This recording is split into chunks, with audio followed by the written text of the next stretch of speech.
Take care. Thank you. Very much. Thank you much.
All right, good afternoon, everyone. It's a little bit after 3. Hi, calling the meeting to order. Mauricio? Commissioner Joseph, Present. Commissioner Stuyvesant, Here. Vice Mayor Vizcarra, Here. Mayor Svechin, Here. all members present. Okay, thank you. First item, please. First item on the agenda is a special presentation of a proclamation in recognition of Autism Acceptance Month.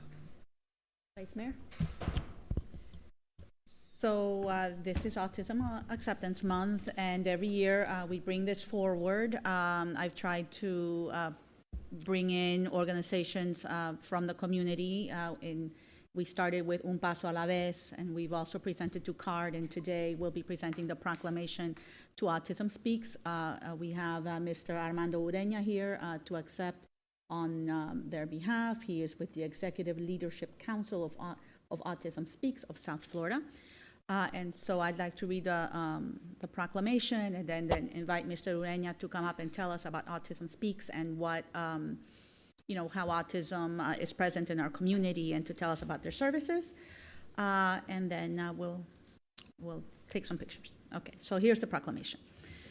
Whereas autism spectrum disorder, ASD, is a developmental disability that can cause significant social communication and behavioral challenges, and whereas autism is defined by a certain set of behaviors and is a spectrum condition that affects people differently and to varying degrees, and whereas diagnosis of ASD now includes several conditions that were previously diagnosed separately, such as autistic disorder, pervasive developmental disorder, and Asperger's syndrome, and whereas approximately 1 in 36 children have been identified with ASD in the United States, according to the Center for Disease Control and Prevention, and an estimated over 60 million individuals worldwide are living with autism, making it one of the fastest growing developmental disorders in the world. And whereas individuals with ASD have unique abilities, talents, and perspectives that enrich our communities, workplaces, and society as a whole, and whereas individuals with ASD face significant barriers to accessing appropriate education, healthcare, employment, and other essential services, and more work needs to be done to address these disparities. And whereas, while there is currently no known single cause of ASD, early diagnosis can help a person receive the support and services needed, which can lead to a quality of life filled with opportunity. And whereas during the month of April, we as a city pledge to promote autism awareness, acceptance, and inclusion for all, and will strive to ensure that each person with ASD is provided an opportunity to achieve the highest possible quality of life. Now, therefore, does the City Commission of the City of Sunny Isles Beach hereby proclaims the month of April 26 as Autism Acceptance Month in the City of Sunny Isles Beach. And so if Mr. Ureña will come forward, and as he does that, I wanted to also acknowledge, I don't know how many of you guys saw the Islander, but on the front page was the announcement that the International Board of Credentialing and Continuing Education Standards has designated Sunny Isles Beach Police Department and Ocean Rescue Division as a certified autism center, recognizing their commitment to better serving and engaging with autistic and sensory sensitive individuals. So our police, our ocean rescue, and our public spaces and events are working with the community to make sure that everybody can participate. And with that, welcome. To the podium, please. So thank you for this meaningful recognition on behalf of Autism Speaks and the families that we serve. This truly matters. Autism affects 1 in 36 children in the United States. Therefore, it's not just a statistic, but it's something that affects our neighbors, our friends, and for some of us, our families. The mission of Autism Speaks is fairly simple but powerful: to create an inclusive environment, an inclusive world for individuals with autism throughout their lifespan. We are committed to advancing research, increasing understanding and acceptance, and providing critical resources for individuals and families, especially in the areas like early diagnosis, education, employment, and safety. This proclamation helps shine a light on the importance of acceptance, not just awareness, because inclusion changes lives. So thank you for standing with us and for helping us move this mission forward. Thank you. All right, we're going to take a picture. Yeah. And then.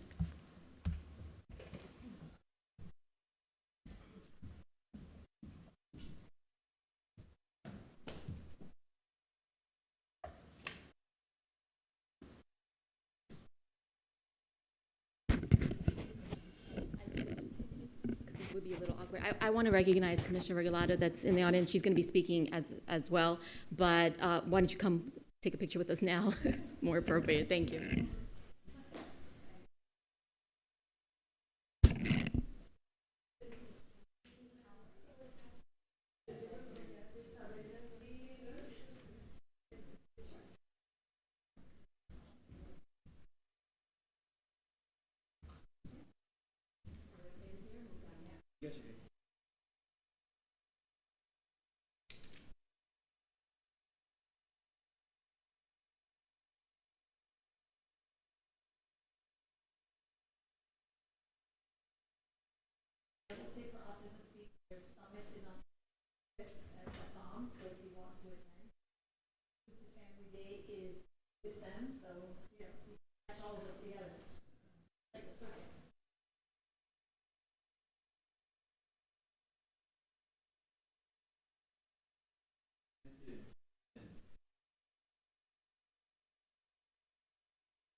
So while Commissioner Regalado is preparing to speak, please, I wanted to acknowledge the Vice Mayor for bringing this up, because I think that you brought this up many, many years ago as the first person to bring this in front of the commission, and since then, I think this entire commission has brought at least one item or something in support of it.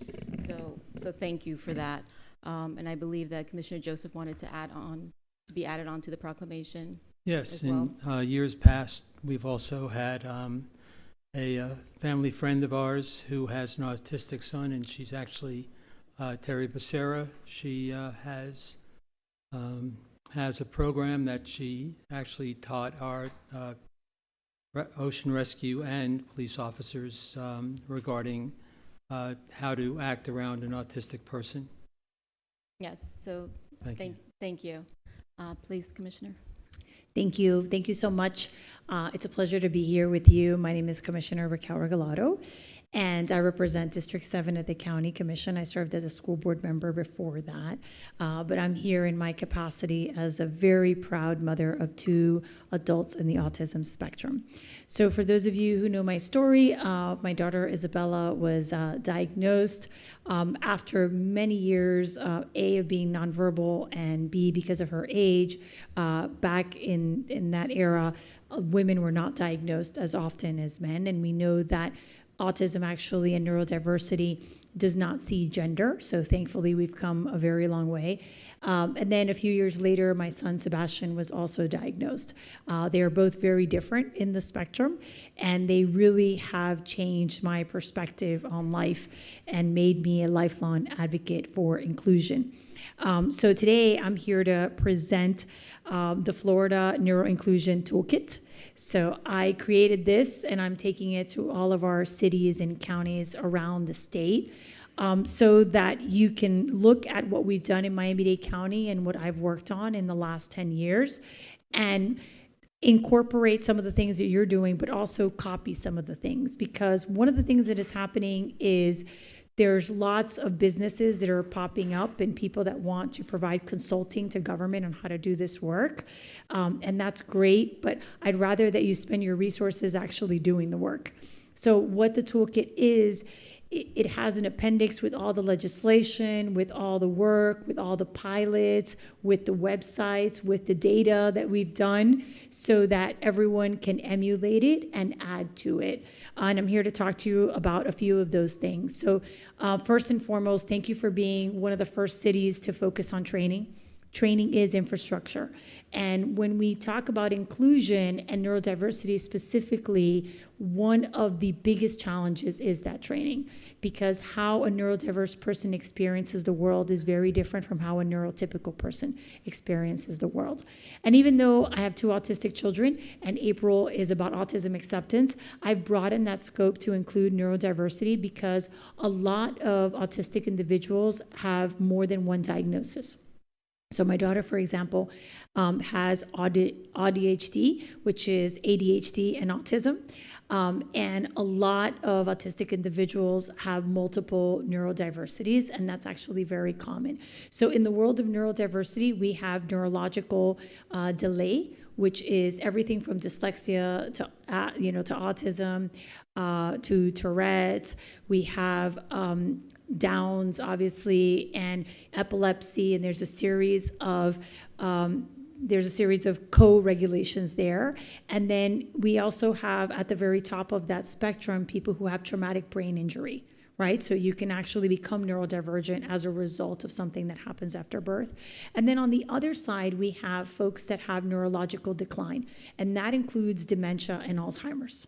So a lot of this work really fits an enormous amount of human beings and allows us as elected officials to really provide so many people in our community with support.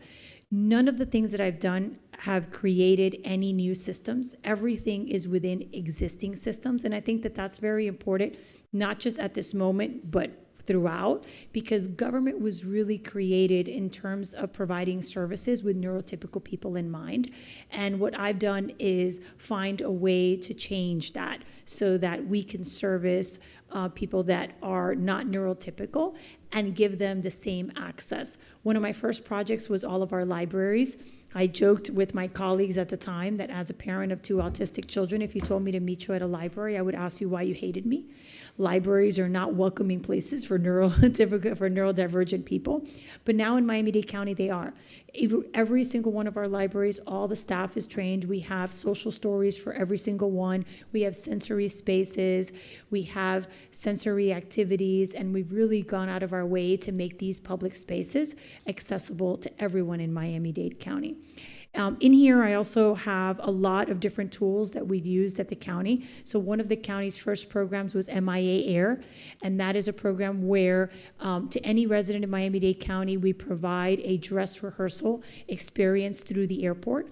You get your ticket, you board the airplane, you visit our sensory room, you sit in the airplane, you meet the pilot. That way, when you go for an actual flight, it's not the first time. It comes with a social story, and it comes with a sunflower lanyard. And this is a lanyard that we use for invisible disabilities, and it's actually used internationally, and we use it in transit also. So I would recommend it, to you all. We give them away for our office, and the airport actually gives them away also. But it's really important, and we use it for dementia and Alzheimer's also. And what we train people to recognize is if you see the lanyard and you see someone, now you know how to approach them should they need some assistance. Last year, we launched our special needs occupant with autism registration and sticker. This is available countywide. So far with NSU card, we have trained 4,120 first responders in Miami-Dade County. It has been a Herculean task to train so many individuals. And we've trained them with card. And also, as part of that training, they've met individuals with autism and heard their perspective of their interactions with police and fire. And that's really been the transformative part. The registration through the sheriff's office now, since they're independent from Miami-Dade County, allows you as a parent or as a caregiver to give the location of your home and to provide information for de-escalation for that particular adult. And you can, by name, what their needs are, should the parent be there, who to ask for, what are words that may trigger them. And this is information that is accessible through 911 to anyone. The sheriff this year added the registration of cars to this decal, so now you could register your vehicle. So you can put the decal in your car, you can put it in your home, and now the registration works for your home and for your vehicle. Of course, it's completely voluntary. Last year, we also rolled out with the tax collector's office our neuro inclusion days. At our fair on the 25th, the tax collector is going to be there, and we help neurodivergent adults and their families get IDs. IDs are so important, especially now with Real ID. You can't travel without a Florida ID. And as an individual in Florida, you can get an ID as young as 5 years old. For over a decade, we've been asking the state to allow us to put disabilities on IDs, and now that's possible.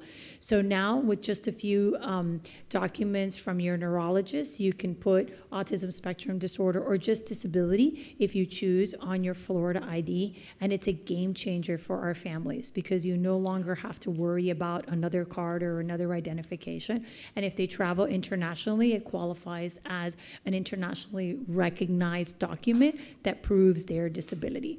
Because as you know, you meet one autistic person, you just met one autistic person.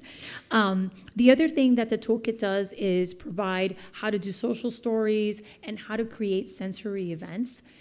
Sensory-friendly events are so important for residents of Miami-Dade County. Whenever we do events, we try to incorporate a sensory aspect.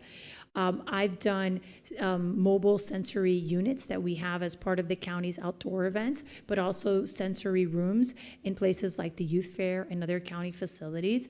But something as simple as dimming the lights and turning off the music can make something sensory friendly. And that's just something that we talk about in terms of more accessibility. Fireworks, for example, not the best. Drones are better, right? There's a lot of things, providing folks with kits if you are going to have events. Can you buy some earplugs? Can you consider kind of sensory hours? The youth fair this year actually did sensory hours for us on Saturdays and Sundays from 12 to 3, and even the neurotypical people appreciated it. When we talk about dementia and Alzheimer's, although people usually recognize that neurodiversity because someone is forgetting things, that's usually the secondary condition. The first one is sensory overload and overwhelm. And so when we talk about the elderly, sensory-friendly events are also a wonderful opportunity to have them and their families participate just by being a little bit more thoughtful about those activities. So this is the toolkit. It's available online. Here's the QR code. We'll pass them out to you. I'm here to answer any and all questions that you may have if you're interested in doing this work. It also includes the work that we're doing with job placement and zero drowning. Zero drowning is an initiative that Miami-Dade County has, and I made sure to include autistic children and adults because it is the #1 cause of death for all ages of people who are diagnosed within the autism spectrum. Water is sensory release for them and they're drawn to it. So we're moving towards a county-wide and statewide effort to teach them how to swim and prevent those fatalities. And obviously everything from transit to libraries to parks is in here. And adult training and employment. So we have also tweaked our employment at the county, our internships, the way that we interview so that people who are neurodiverse have an opportunity instead of focusing our hiring on eye contact and communication, actually letting them do the work. And I've worked with the Kendall Learning Academy and with Easter Seals creating programming throughout the county because the last thing we want to do is graduate our neurodivergent adults to the couch. It's not good for them. It's not good for their mental health.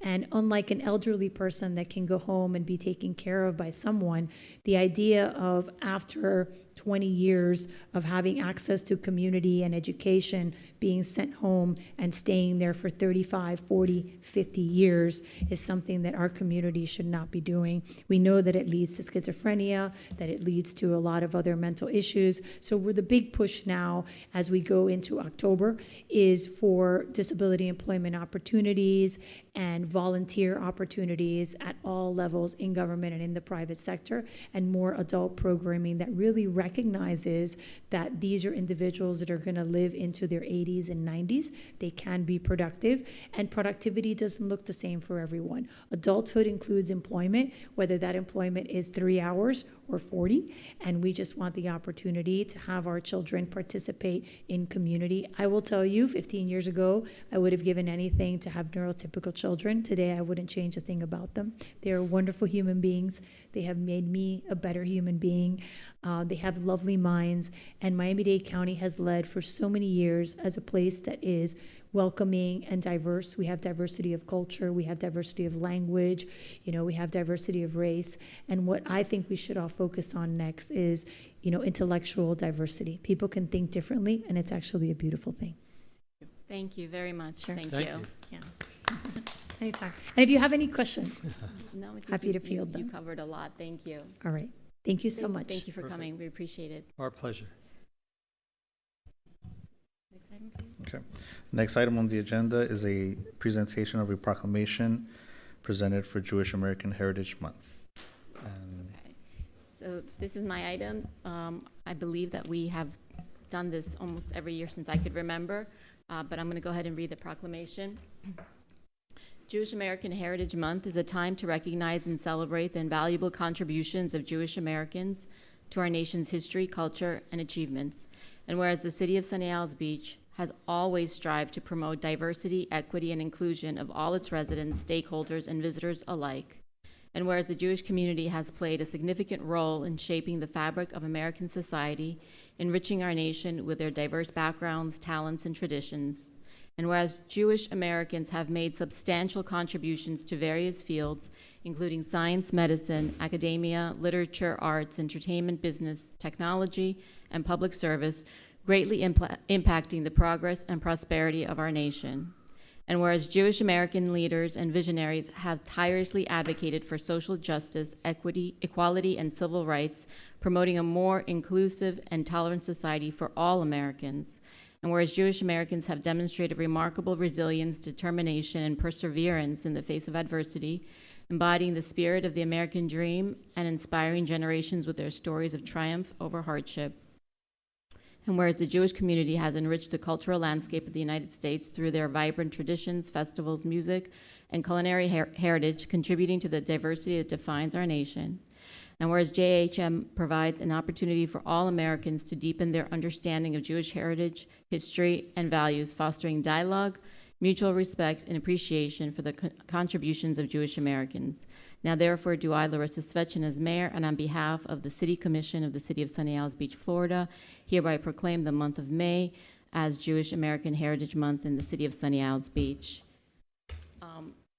I just want to say that overall, as a commission, we have been very supportive of not just our Jewish community, but the Jewish community worldwide through various resolutions, proclamations, and even events. And I want to add that Commissioner Joseph is also adding his name to this proclamation. Yes, thank you. So I don't know if you wanted to say a few words. I actually, as a full supporter, 100% supporter of Israel, and I'm 100% committed to having the Sunny Isles Beach community. We have an event planned for the beginning of May to bring the entire community together for one day, which has never happened before.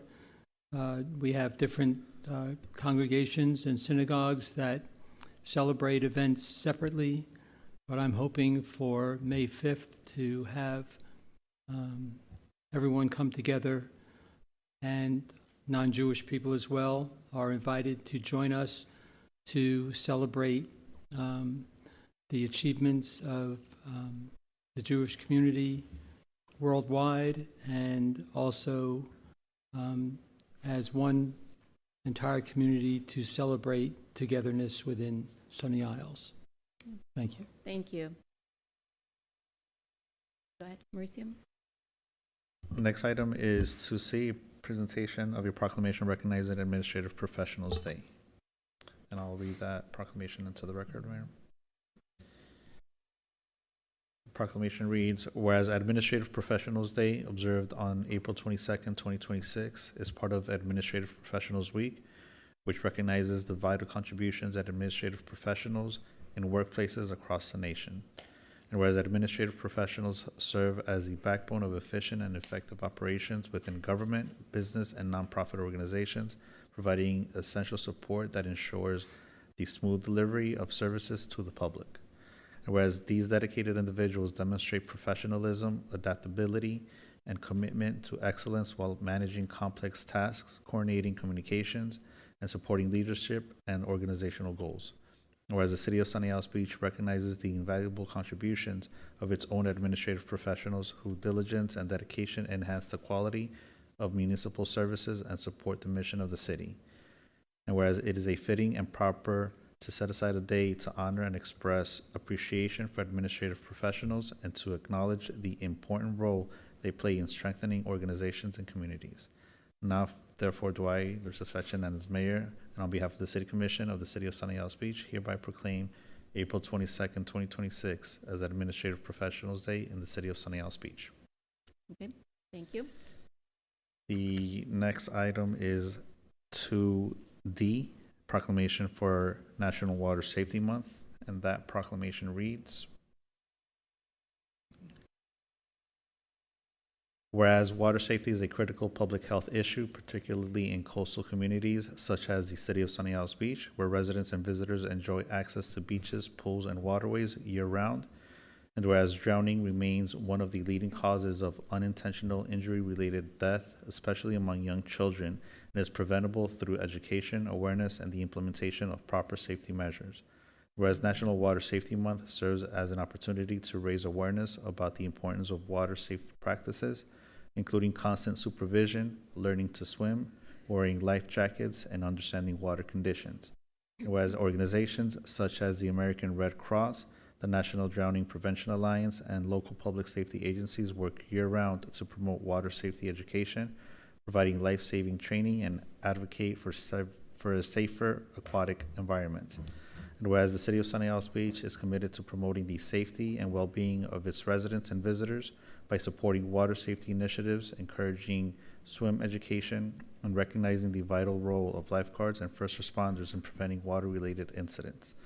And whereas by working together as a community to prioritize water safety, we can help reduce the risk of drowning and ensure that everyone can safely enjoy our beautiful coastal environment.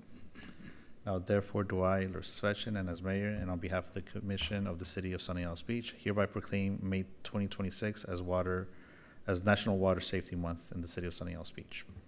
Okay.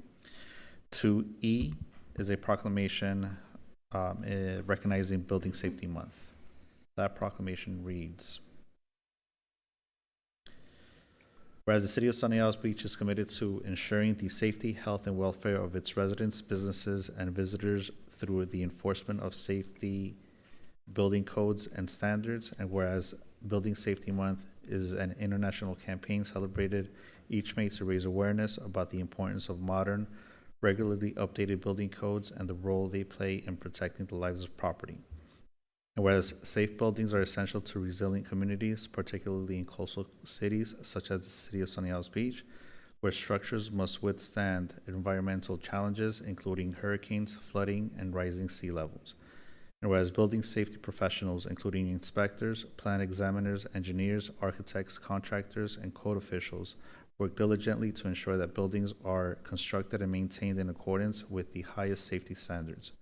Whereas the observance of Building Safety Month, led by the International Code Council, promotes public education on building safety, disaster preparedness, and the critical role of code compliance in safeguarding communities. And whereas the City of Sunny Isles Beach recognizes the importance of educating residents and property owners about building safety practices, permit requirements, and the value of working with licensed professionals to ensure safe construction and maintenance. And whereas supporting Building Safety Month, the city reaffirms its commitment to strengthening community resilience, promoting safe construction practices, and protecting the lives and property of all who live, work, and visit Sunny Isles Beach. Now therefore do I, Larissa Svetchin, as mayor and on behalf of the City Commission of the City of Sunny Isles Beach, Florida, hereby proclaim May 2026 as Building Safety Month in the City of Sunny Isles Beach. The next item is proclamation for National Police Week. That proclamation reads, whereas National Police Week is observed throughout the United States in May to honor the dedicated law enforcement officers who serve and protect our communities and to recognize those who have made the ultimate sacrifice in the line of duty. Whereas members of the Sunny Isles Beach Police Department demonstrate unwavering commitment, courage, and professionalism in safeguarding the lives and property of residents and visitors while fostering trust and partnerships within the community. Whereas law enforcement officers face significant risks and challenges in performance of their duties, often placing themselves in harm's way to ensure the safety and well-being of others. Whereas it is fitting and proper to recognize the service and sacrifice of police officers and to express our gratitude for their tireless efforts to maintain peace, uphold the law, and protect the constitutional rights of all individuals. Now therefore do I, Larissa Svetchin, as mayor and on behalf of the City Commission of the City of Sunny Isles Beach, hereby proclaim May 10th through the 16th as National Police Week in the City of Sunny Isles Beach. Is there a typo on the next item? Has the same title? Yes, Okay. yes, that is a typo. So it So- should read, 2G should read a proclamation recognizing Public Service Recognition Week. That proclamation reads, whereas Want to take a drink first? good, thank you. Whereas Public Service Recognition Week is observed during the first full week of May and honors the dedicated men and women who serve our nation as federal, state, county, and local government employees. And whereas public servants play a vital role in ensuring the health, safety, and well-being of our community through the delivery of essential services, including public safety, infrastructure, education, and administrative support. And whereas the City of Sunny Isles Beach is proud to recognize the commitment, professionalism, and integrity of its employees who work diligently each day to enhance the quality of life for residents, businesses, and visitors. And whereas Public Service Recognition Week provides an opportunity to express appreciation for the often unseen efforts of public employees whose work is essential to the functioning government and the strength of our community. And whereas it is fitting and proper to acknowledge the contributions of all public servants and to encourage continued excellence in service to the public. Now therefore do I, Larissa Svetchin, as mayor and on behalf of the City Commission of the City of Sunny Isles Beach, Florida, hereby proclaim May 3rd through May 9th, 2026 as Public Service Week in the City of Sunny Isles Beach. okay. And the last proclamation, last but not least, is 2H, a proclamation for Family Resource Day. You want me to read? Yeah. Okay, I'll read that proclamation, and then Myra will have a few words. That proclamation reads, whereas the City of Sunny Isles Beach is committed to promoting the well-being, stability, and quality of life of its residents by providing access to programs, services, and resources that support individuals and families. And whereas Sunny Isles Beach Family Resource Day is a special community event hosted by the city to bring together a variety of city and community services designated to support and benefit its residents. And whereas this event serves as an opportunity for residents to learn more about available resources, connect with service providers, and discover programs that can enhance health, safety, education, and overall family wellness. And whereas Sunny Isles Beach Family Resource Day reflects the city's continued dedication to fostering a connected, informed, and supported community through meaningful outreach and engagement. And whereas events such as this strengthen the bonds within the community and demonstrate the city's commitment to serving residents of all ages and backgrounds. Now, therefore, do I, Larissa Svetchin, and as mayor and on behalf of the City Commission of the City of Sunny Isles Beach, Florida, hereby proclaim the March 12, 2026 as Family Resource Day. Good afternoon, Mayor and Commissioners. Myra Aleman, Chief of Staff. So this proclamation is especially meaningful to me as Family Resource Day is something very close to my heart. It's actually kind of like a full circle as I was going through my MPA program. This is something I focused on, so see it come to life in the community is very meaningful. It reflects our commitment to connecting, informing, and engaging our residents through a family-friendly event.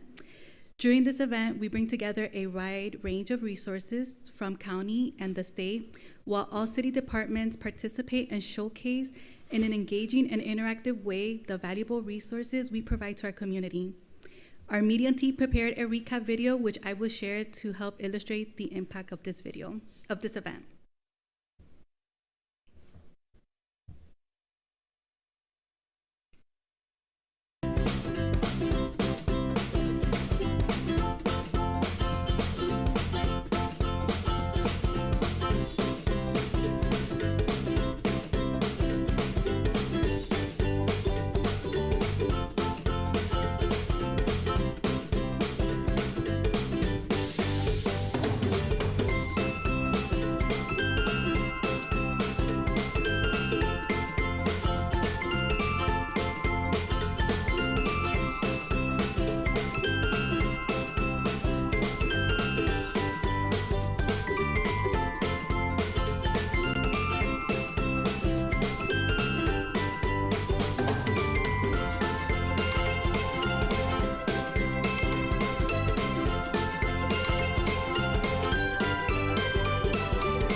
Thank you. Thank you. It's really amazing. It was a great event, Myra. Thank you so much for all your work on it. We can take a picture with the proclamation, please.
Okay. Now for the main event. Next one is a presentation by the Florida Department of Transportation regarding the Lehman Causeway Project Development and Environment Study.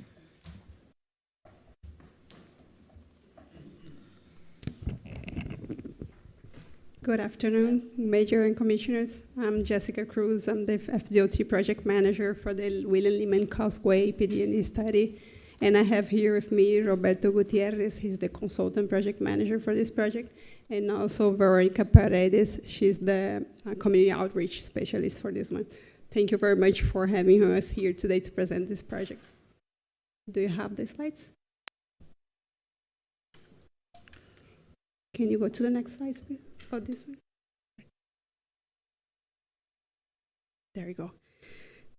So our team will be presenting today the project location, why the project's needed, and the PD&E study and process and objectives. At the end, we'll conclude with the next steps and welcome all your feedback. The project involves the potential modification of State Road 856, also known as William Lehman Causeway, to support additional non-motorized accommodations such as shared use path and or dedicated bicycle pedestrian facilities.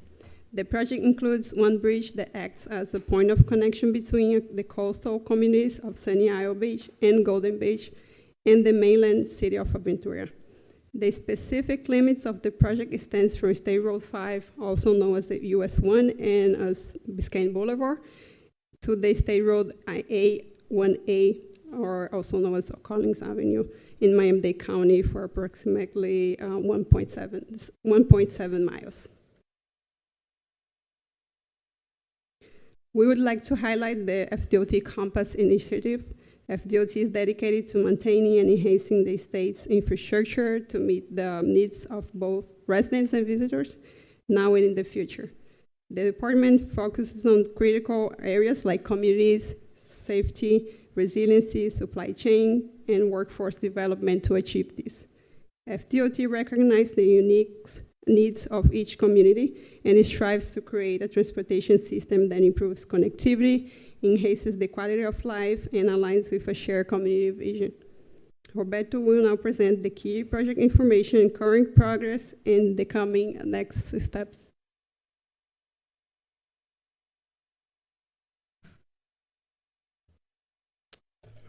Good afternoon, Mayor, Commissioner.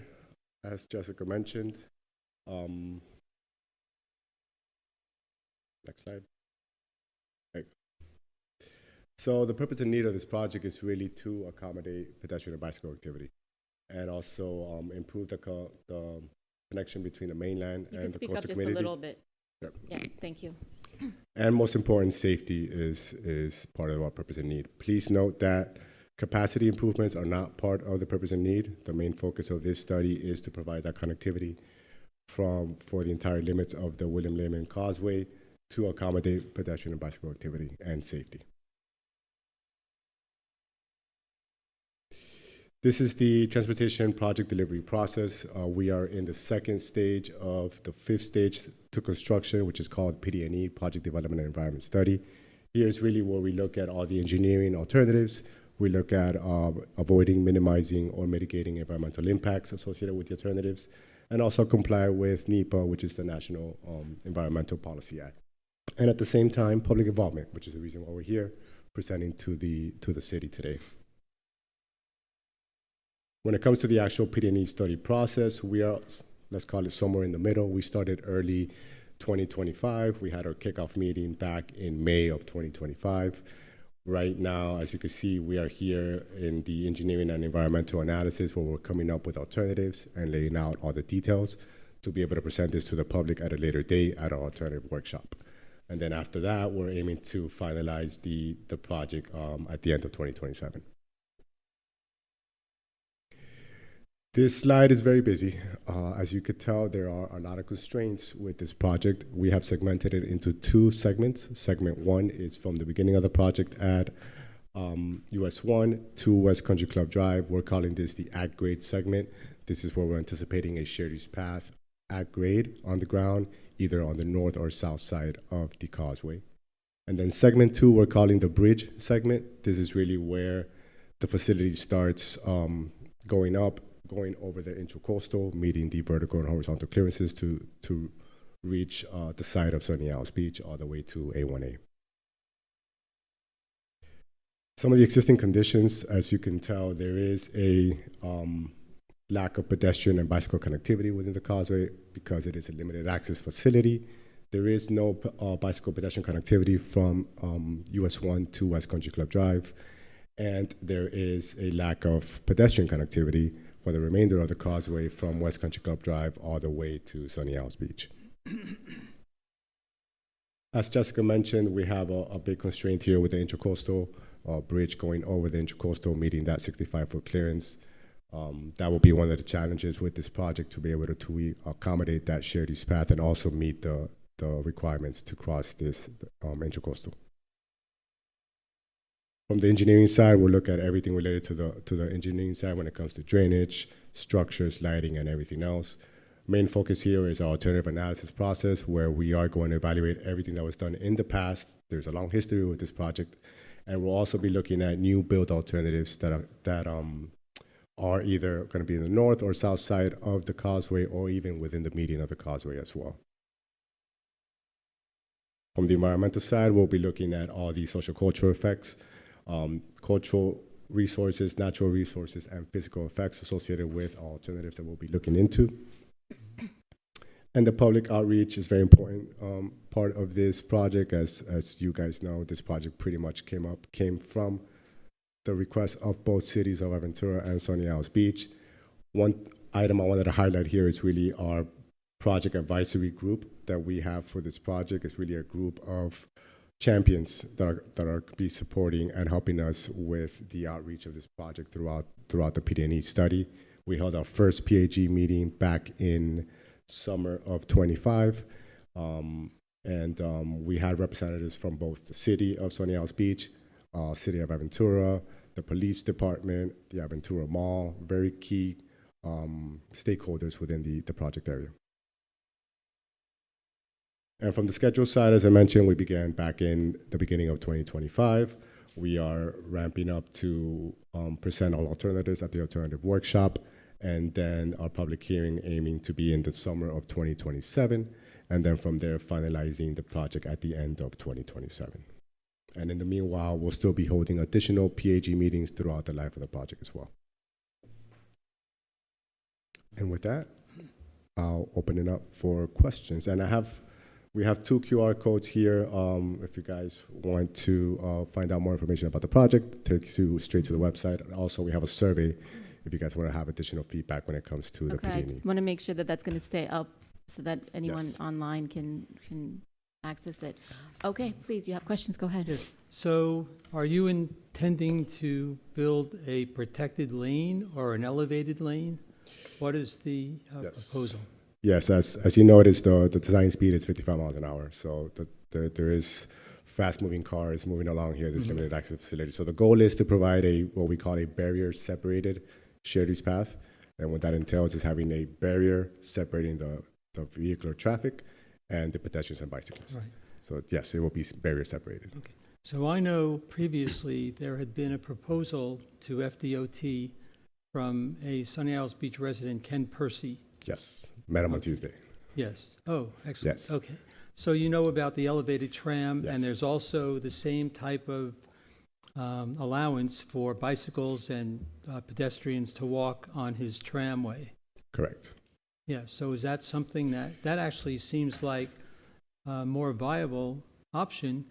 Because how much is your budget for this whole thing? How much is what, I'm sorry? Your budget. Budget, well, we have a budget for the actual PD&E study. Right, but there would be a cost. There will be a construction cost, right? Right now, we're working on all the alternatives and all the alternatives are very different. We're talking about widening alternatives or providing a brand new standalone bridge just for the shared use path. So the cost is going to vary depending on what alternative moves forward. Yeah, so in light of that, is Ken Percy's project looking better to you? Well, Ken's project is a little bit different in the way that it extends all the way down Yes. A1A all the way down to Well, pretty much also the beginning for of Sunny Isles bicycles Beach. and all, Correct. and pedestrians. Correct. So our facility, what I could say is that our facility would match with his idea Mhm. of having that connectivity all throughout Sunny Isles Beach, Right, from north of Haulover Park all the way to Aventura. and it would also assist getting people to the mall and to the Correct. Bright Line. Correct. So the goal is to have that connectivity from the coastal side to the mainland side. Mhm. Obviously, you have infrastructure already, sidewalks on both sides, on A1A and US1. So the goal is to connect to that. We are in constant coordination with other agencies. We know Brightline is looking at building a pedestrian bridge crossing from the Brightline to Aventura. Right. So we're aware of that. We're aware of everything that the Sunny Isles Beach Public Works is working on when it comes to the areas underneath the bridge Mhm. and Right. their new storage facility that's currently being built. So we've been in contact with all the key stakeholders to make sure that we provide that connectivity. Mhm. Okay, thank you. Does anyone else have questions? Vice Mayor? Yes. So this doesn't in any way impact the current use of the space under the bridge. This is basically just adding that safety lane for pedestrians. That's it?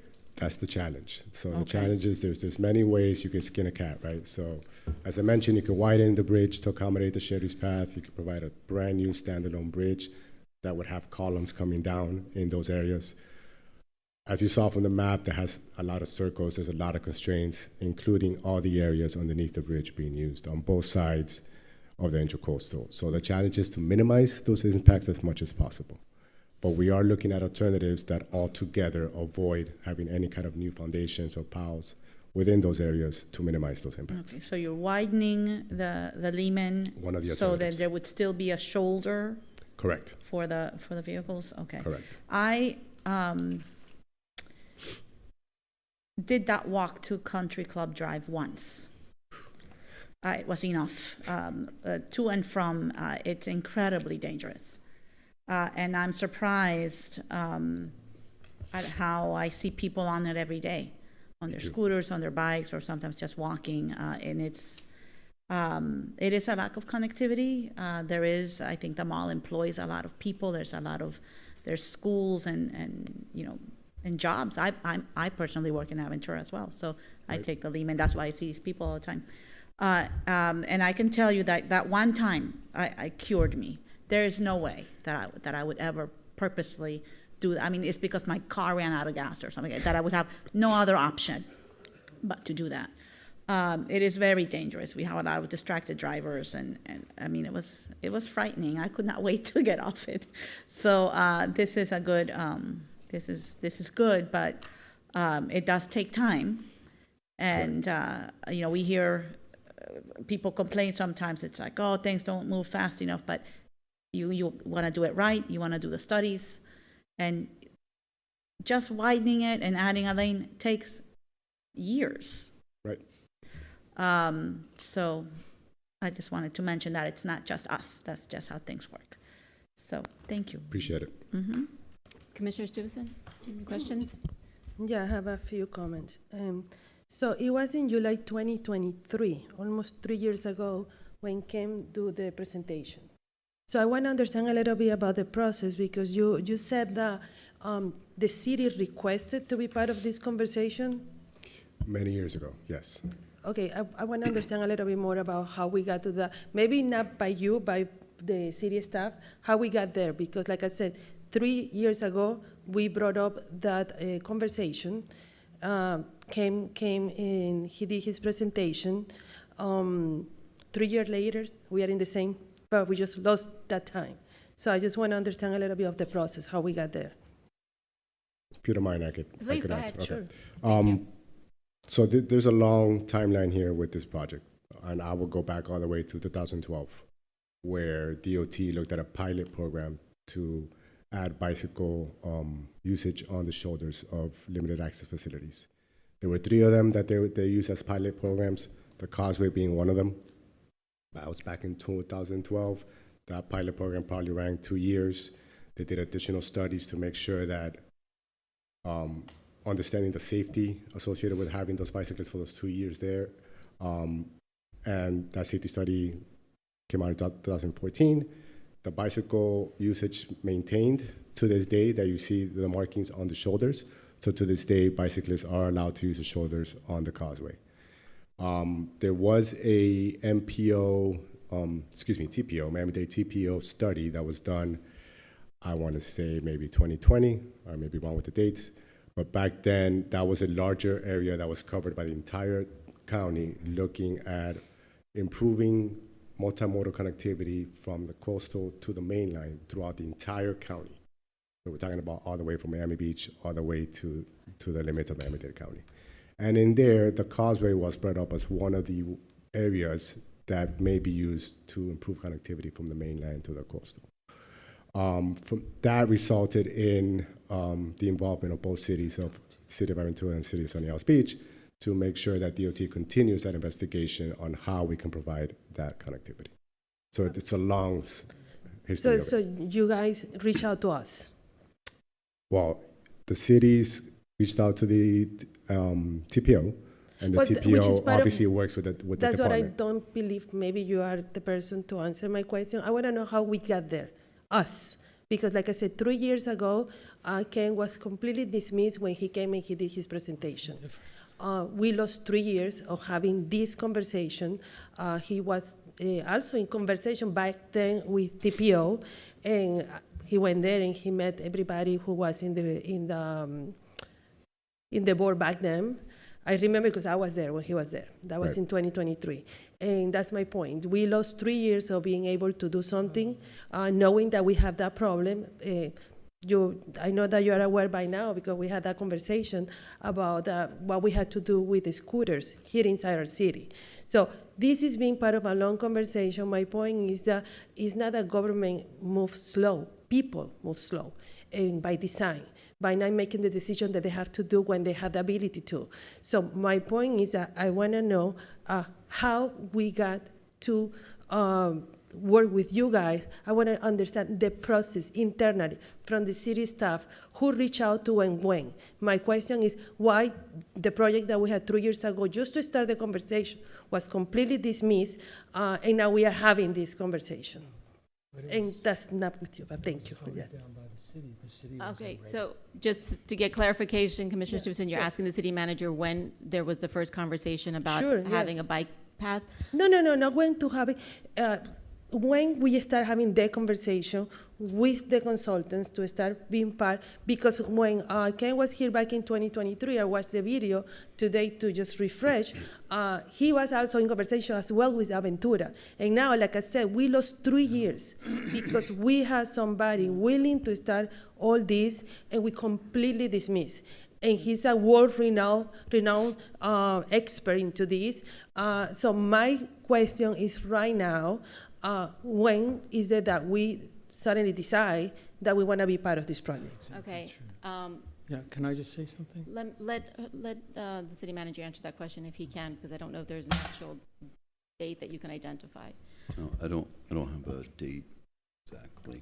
Do we have a I year? think the gentleman explained, when did you say it started, in 2012? Correct. Well, the entire need of addressing bicyclists and pedestrians, well, bicyclists at that time, was in 2012. But one thing to add, the scope of Ken's project is very different than the scope Oh, of I know, this no, project. definitely, completely. We got to keep that in Yeah. mind. And when Yeah. I'm talking about the 2012, it's only been within the limited access DOT right away that we're talking about. Well, And- I guess there are emails or communications with you guys, between you guys. So at some point, just to start this conversation, it has to be a preliminary meeting. And so if we don't have it right now, I would like to know, when do we start? Because like I said, we should have not lost these 3 years of being part of this conversation. So, and at least, do we know which year we start this conversation? Last year, 2 years ago, 3 years? And you guys are being paid by the state, by the county, by the city? Where is the funding coming from? So let me give you a little bit more background. So 2020 MPO identified the need. Between 2020 and before we started as the PD&E in the beginning of 2025, internally DOT and the MPO, TPO, yeah. looked at several feasibility studies on how to fix this problem. It's a problem because it's a challenge to accommodate. Absolutely. This is a limited access facility. This is not an arterial. This is not A1A. This is not US 1. In a limited access facility, you're not supposed to have pedestrians at all. Even bicyclists. Bicyclists are supposed to be in a separate facility for safety reasons. So it's not, unfortunately, there's not a quick solution for this project. Correct. And there was efforts by DOT and the TPO to look at different feasibility studies internally to see how this can be accommodated. Part of our slides when it comes to alternative analysis included looking at planning alternatives, and that's what I meant by planning alternatives. Everything that was looked at from 2020 to 2025 includes that analysis that we are doing as part of the PD&E, where we're looking at everything that was done in the past, all the different alternatives that were done in the past. And this PD&E is being funded by federal dollars, by the state, by DOT. So we are getting paid, obviously, from DOT side as a consultant to be able to do this PD&E. Thank you. Yeah. Okay. Okay, did you have one? Yeah, some so other I'd questions? just like to say that I actually, in 2023, sponsored Ken's proposal. It came before the Sunny Isles Commission. It was supposed to go the next day, or the next month, to Aventura, but when the Sunny Isles Commission voted it down because the commission wasn't ready for this project, then Aventura ended up not voting on it at all. So that's what happened as far as Ken's project, but he continued to push it through FDOT, which I believe it's a viable project which would be beneficial and absolutely fit into your project because it wouldn't require any widening. Correct. Yeah, I had a great conversation with Ken on Tuesday that we held our pop-up event at the Heritage Park. Great idea, but it is a broader scope, broader project Correct. area. Yes, and like I said, Sunny Isles Coordination with several cities. wasn't ready at the time. Correct. I believe in the future Correct. it will be ready. So a lot of parties involved in that type of project. Okay. Vice Mayor, did you have anything else? Only that I think these are two different conversations. This is a limited scope widening of the road, which is welcome. I didn't know I wasn't supposed to be walking over there. There's But like I signs. said, I learned it, I learned it by living it. Right. And the fact that, this is federally funded, that's music to our budget's ears. Thank you. Thank you. I just had some follow-up questions when you were there. We had a brief conversation, just to get a sense of the timing, because and how long it takes to do something like this, and why it's so important to do it correctly, because it's meant to last for, how long is it supposed to last? 75 years? Correct. The typical lifespan of a bridge is 75 to 100 years, yeah. And did you get an opportunity to find out when that bridge was put in? The existing bridge was Yeah. constructed back about 45 years ago. 45 years ago, okay. DOT has a very extensive, bridge inspection program. So Right. That bridge is being inspected every year. There hasn't been any critical issues with any of the components from both superstructure or substructure of the bridge. So it's standing in good condition. No, I meant that the lifespan is meant to be very long, and when it was put in, it was a very different, Aventura was different, Sunny Isles Beach was Correct. different. Correct. And to Vice Mayor's point about, people crossing over there, it just seems like there's more and more and more. And I think it was back when Commissioner Levin was here, she had worked to try to do some bike connectivity to help that issue. I love this idea. For me, I think the idea of having a completely separate path so that it is completely dedicated to bicyclists and pedestrians is really important. You had said at the pop-up that you had, or maybe not you said there was 90 people that had participated, and that's so far between us and Aventura, but you have not come in front of Aventura yet? We have met, individual one-on-one meetings Right. with the city manager and Kevin Klopp. Yeah, I want to, make a point to whomever is watching right now, is that it's very important they participate, particularly the people that live along the area that is going to be affected once this construction starts. And Yeah. I know that it all depends on the design. I know Right. that. So Right. I'm not looking to put you into a position where you're going to give me a number. But if you were to say, and you're a professional engineer, the difference between putting in a completely separate bridge versus what is currently there and putting in some sort of barrier, how much would that change? Well, the price difference will be large. Significant, right? Significant But if it's a new bridge. it's federally funded. Correct. Okay. But let's be clear that we have funds for this PD&E at this stage. Right. Right. The DOT is still trying to allocate the funds for the next few phases. Right, So of it's course. obviously dependent on what's going to be built. Right, So we're at that stage where we're looking at all the different alternatives. As you mentioned, having a standalone bridge is going to be very different cost than utilizing the existing typical that we have out there right now. Widening is even a higher cost as well, because you still have to bring columns down right. within the existing footprint of the piers and foundations. So it's almost as a standalone bridge as well, because you still have to come down to the ground. And I know that officially pedestrians are not supposed to be walking on the bridge, Yes. but do you have a count of approximately how many people you estimate are walking across that bridge annually? We have in our public records, we have done a existing forecast of the activity in the area, both vehicular and pedestrian. Mm-hmm. I could tell you that every single time that I've been here, Right. I have seen somebody cross over, and I agree with you. I wouldn't do it myself. I don't have an actual number for Okay. you, but it's being used on a daily basis. Right, no, that I know. And we have, DOT has signs out there that, says prohibit pedestrians, and I understand, but I also understand the lack of connectivity from the main line to the coastal in this area, right? You gotta, walk miles to get around to the other side. So, Right, if you don't have a car, then, correct, right? And, we have the Jewish community as well, Mm-hmm. that certain times of the year, they could only walk, so that's another component of it as well. So it's quite a bit. I'll be Okay. honest with you, Mayor. It's not a small number. We have the documentation that you guys are more than welcome to review. But yeah, it's definitely happening. all right, so what can we do from our end to help move this along, if anything? Your guidance and questions and support. I mean, from everything that we've heard today, everybody wants this to be built by yesterday, which I completely understand. Like I told you, I've been out here several times and I've seen the need. Unfortunately, we do have to follow the NEPA process. We have to follow the National Environmental Policy Act by law, which requires us to have these public meetings to include all the environmental impacts that we have to take into account with any of our alternatives. So it is a lengthy process, right?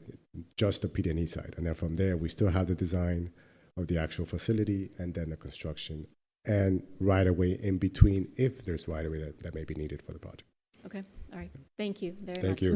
Mayor, may I ask, I'm really sorry, I just want to ask one really quick question. At the very beginning of your presentation, you said you're not looking at capacity. Correct. Have you all looked at capacity to know that you don't need that within the next 10, 20, 30 years? Not as part of this project. We haven't. But is another arm of FDOT looking at that rather than having to come and retrofit later?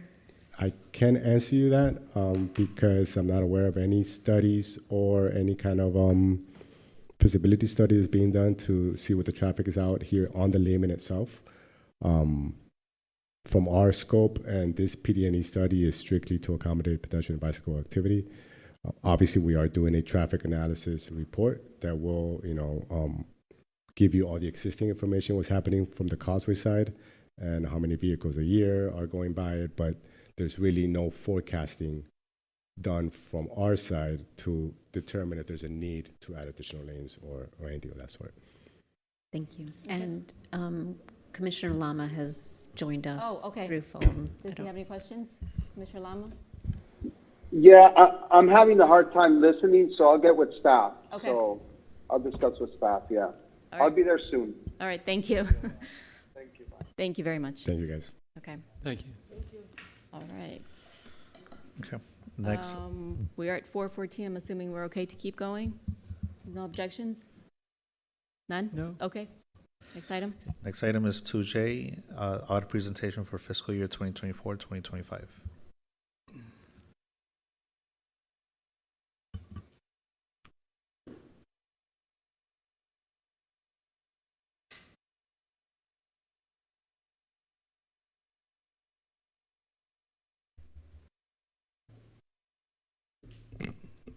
Good afternoon, Mayor, Vice Mayor, and Commissioners. I'm happy to announce that we've completed the fiscal year 2025 audit. There were no findings and an unmodified opinion. I want to give a special thanks, though, to the finance team and also our Assistant Finance Director, Natalie Obando. It's truly a team effort as far as the audit is concerned, as well as all the departments that assist us at year end. You each should have received a copy of the annual comprehensive financial report. And today we are joined by Elias, did I pronounce that right? Rodriguez. He's the audit senior manager with CBIZ. He led the engagement team that's responsible for conducting the audit. And Mr. Rodriguez will present an overview of the audit, key findings, and required communications. Thank you.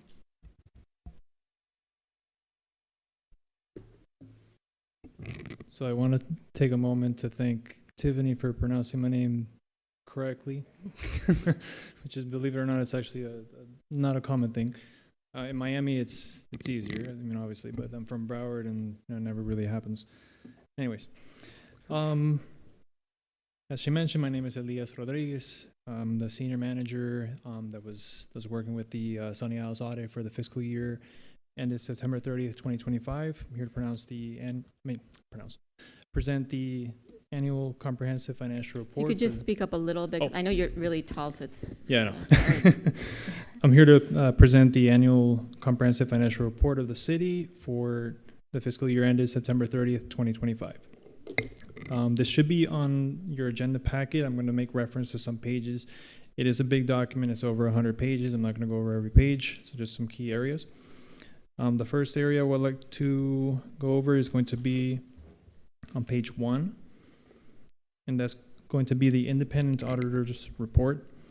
Now, there's 2 paragraphs I want to go over here that are key paragraphs, which are in your opinion section. The first paragraph pretty much answers the question, what did we audit? And we audited the financial statements of the governmental activities, business type activities, each major fund, and aggregate remaining fund information of the City of Sunny Isles for the fiscal year ended September 30th, 2025. Following that paragraph is our conclusion on the audit, or in other words, the opinion. And just going to read it briefly. In our opinion, the accompanying financial statements referred to above present fairly in all material respects the respective financial position of governmental activities, business type activities, each major fund, and the aggregate remaining fund information of the city as of September 30th, 2025. That is an unmodified opinion, otherwise known as a clean opinion, which is the highest regard that you can get for an audit. I want to congratulate Tiffany and her team for achieving that once again consistently, because it takes a lot of work. Following the financial the independent auditor's report, on page 4, you will find management's discussion and analysis. I tell this to everyone on my presentations that if you're not going to read anything else in this report, definitely read this section. It spans from page 4 to page 15. It includes quantitative and qualitative information from one year to the next, discusses your budget, discusses capital assets and debt, and in addition to other information. So highly recommend you read this section. Immediately after the management discussion and analysis, we're going to get into the statement of your financial statements. The first one being the statement of net position, which is in essence a balance sheet, but just name different for governmental standards. And it's going to include your assets, deferred outflows of resources, liabilities, deferred inflows of resources, and the net of that is going to be your equity or net position, which for the year end September 30th, 2025, you have $345.2 million. Following the statement of net position is your statement of activities, which is pretty much a profit and loss statement, just presented a little different because you're going to have your expenses on the top of the statement rather than on the bottom. And then you're going to have your program revenues in addition to your general revenues. Your opening net position was $337.8 million, and you had a positive increase in net position of $7.4 million, with an ending of 345, which agrees to your statement of net position. After the financial statements section, you'll have your notes to the financial statements, which that'll be on page 25. Now, the notes to the financial statements provides additional details and disclosures for significant items on your financial statements, which includes your capital assets, your pension items, and other disclosures that you would need. And I just want to skip through to the compliance section, which is where our reports are going to be. That's going to be on page 108. And on page 108, you're going to find the independent auditor's report on internal control or financial reporting and compliance and other matters. We're pleased to announce that there are actually no matters to report for this fiscal year. We don't have any significant deficiencies or material weaknesses for fiscal year 2025. Now, simultaneously with the issuance of the financial statements or the ACFR, we also provide a communications letter at the conclusion of the audit to those charged with governance, which is pretty much a report card of management's performance during the audit. We're pleased to announce we had no disagreements with management during the audit, and we had no difficulties at all during the audit with our dealings with management. And we want to thank Tiffany and her team for their efficiency and the responsiveness during the audit. It's a lot of work. I believe we started the audit in October or in November, and it's reporting on previous year information. So it's a lot of work involved in an audit. So they did a very good job. Well, that concludes my presentation. If you have any questions, I'm open for questions. Yes. Okay, go ahead. Yes. So in your opinion, my lowering the millage rate to 1.7, did that have any negative impact on the city financials? We weren't engaged to opine on that, but it could impact, it could reduce the revenues in maybe one line item. For additional details, what I would recommend is discuss with management because they would have a better answer for that. Okay, but you said that we increased our net by 7 million. Yes. Okay, and the lowering of the millage rate would have only cost the city less than 2 million, or approximately 2 million. I don't have that specific analysis, Well, but multiple factors did play to increase the net position by 7.3. yes. So in any event, the city is in a better shape this year than last year. Commissioner Based on- Joseph, yes, that's yes. not his purpose for being here. Thank you. I appreciate it. No problem. Vice Mayor, did you have any questions? Yes, you mentioned the report card. The communications letter. Okay, so is it an A+? Yes. Okay, thank you. All right. A++. A++. Commissioner Susan, any questions? Okay, thank you. I do want for clarification, because I know that we have a policy where we switch around the audit company. So is this your last year? It might, one more year. Okay, so we'll see you next, okay. Okay. All right, thank you very much. I know this is difficult and I appreciate it. Thank you. We all do. Thank you. Thank you. Appreciate it, thank you. Mayor? May Yes. I? Yeah, I just wanted to say that for the members of the public, that's okay, thank you. I wanted to say thank you to the finance team. I'm not sure if the public knows, but for the record, we have 3 CPAs in our finance staff. We've won the Government Finance Officer Award for budget presentation the past 13 years. Our auditor, as you heard, is completely independent of anyone that works for the city. So I think if anything, this debunks a lot of the conspiracy theories about our budget and our spending. So Okay. thank you. Thank you for that. All right. We're going to keep going, everyone? Yes? Yes. All right. Mauricio, Okay. next item, We're please. now into discussions. The first discussion item that we have is 3A, discussion regarding town center park renovations.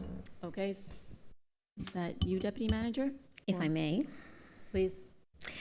Mayor, Vice Mayor, Commission, in October, or starting from October 24 budget fiscal year 24-25, the City Commission approved to have an agenda item to renovate Town Center Park. It kind of started with a conversation about the bathrooms being inadequate. Playground equipment is broken in disrepair, has been far exceeded its lifespan of 15 years. It's been there since we opened it in 2008. And so we hired a consultant. We started the process, and we are now ready to present with you a concept so that we can take it to the next phase. The presentation does start with some existing conditions to just reaffirm why we need to have this project in here. You currently had budgeted in CIP $2.9 million. And this park, on average, we happen to have this cool thing we have, which is called Placer AI, which counts how many devices are in a park. So if a parent is there with a child, it's typically going to count one person. But consistently, we have over 100,000 people in the park year after year. And that's just one. So, you know, you show up with 2 children, that could be 3. So this is one of our most used parks, as I think you all have witnessed personally. And so it does get a ton of wear and tear, and it's a really important park to the community. So with that, I'd like to show you a couple of pictures and then invite up Sarah and David, who are going to walk you through their conceptual design. Okay. Vanessa, yeah, there you go. Thanks. I So- just want to just clarify something, because I think you were incorrect with that date. You said 2008. I know that 6. my 21-year-old used, I have pictures. Okay. When he was 1. Oh, wow. Okay. So even longer. Longer, yeah. Okay. Thank you for Yes, that correction. please. Thank you. Go ahead. Hi. Hi, thank you for having me. Sarah Landucci. I'm with Keith, one of the sub-consultants that worked on the design. I'm going to walk you through a little bit of the history of how we got to the concept design. And these are just flipping through some pictures, right, Susan? Okay. So Sarah, just go back a couple. That gazebo was added. It wasn't there when we first opened the park, but it again has I think it was added in 2017, something like that. It is older than that because I can tell you who was city manager whenever that was. Okay. Okay, great. So we all know where the park is located, highly visible area. One important thing to note here is on the bottom picture, that blue dashed circle is a 10-minute walk radius to the park, and we know that there's a lot of residents within that area. So the park is highly visited by pedestrians, people on bicycles and scooters. We wanted to highlight that. Some more of the existing photos, which we showed earlier. And with every project, we like to do a site analysis. And with this project, we're very familiar with the site. We actually worked with the city to develop the meditation garden that opened fairly recently. So some key things to note here, we're highlighting the vehicular circulation in pink and the pedestrian in blue here. It has a nice pedestrian loop around the park. The gazebo is highlighted with the red star. There's 2 entry points, one on the north side and one on the south side with the parking lot there. There's a large open space to the north. The bathroom is tucked away on the west corner, shown in with the purple star there. And then the playground, as we all know, sits right on Collins in the southwest corner. Some character imagery for the site that inspired us, that we worked with city staff to kind of hone in on designs that we like. I think one of the key elements here is a lot of the post and platform playgrounds that we see in the park today are trending away. And I think the reason for this is it limits the amount of creativity the child can have. It's pretty much an up and down type of activity. They go up, slide down a slide, climb up a ladder to get to the top. What we're seeing a lot in the park designs today is more sculptural, artistic types of playgrounds with lots of rope climbing, basket swings. You can see that in a few of the pictures here. Embankment slides are really fun use of elevation change and provide a way for kids to be creative in how they get up to these play structures.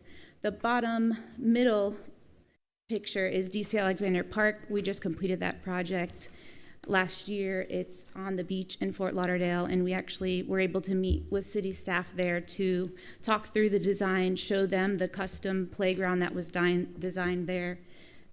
It's a lot of rope structures. There's a large embankment slide. It has a big ADA accessible ramp to get up to the top there.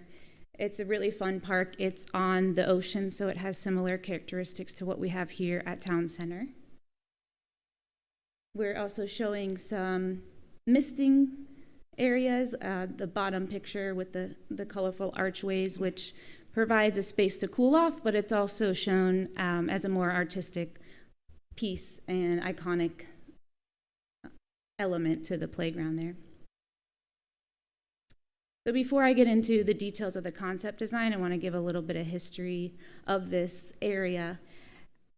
As you can see on the west side, there's a very large conservation easement. It's a protected natural area. So we wanted to honor that and bring that into the park space there with planting native and drought-tolerant plants, which also provide a lot of shade, which is very important to this area. We know from the surveys that the city conducted that shade was a priority, swing sets were a priority, and we definitely want to incorporate that throughout the park.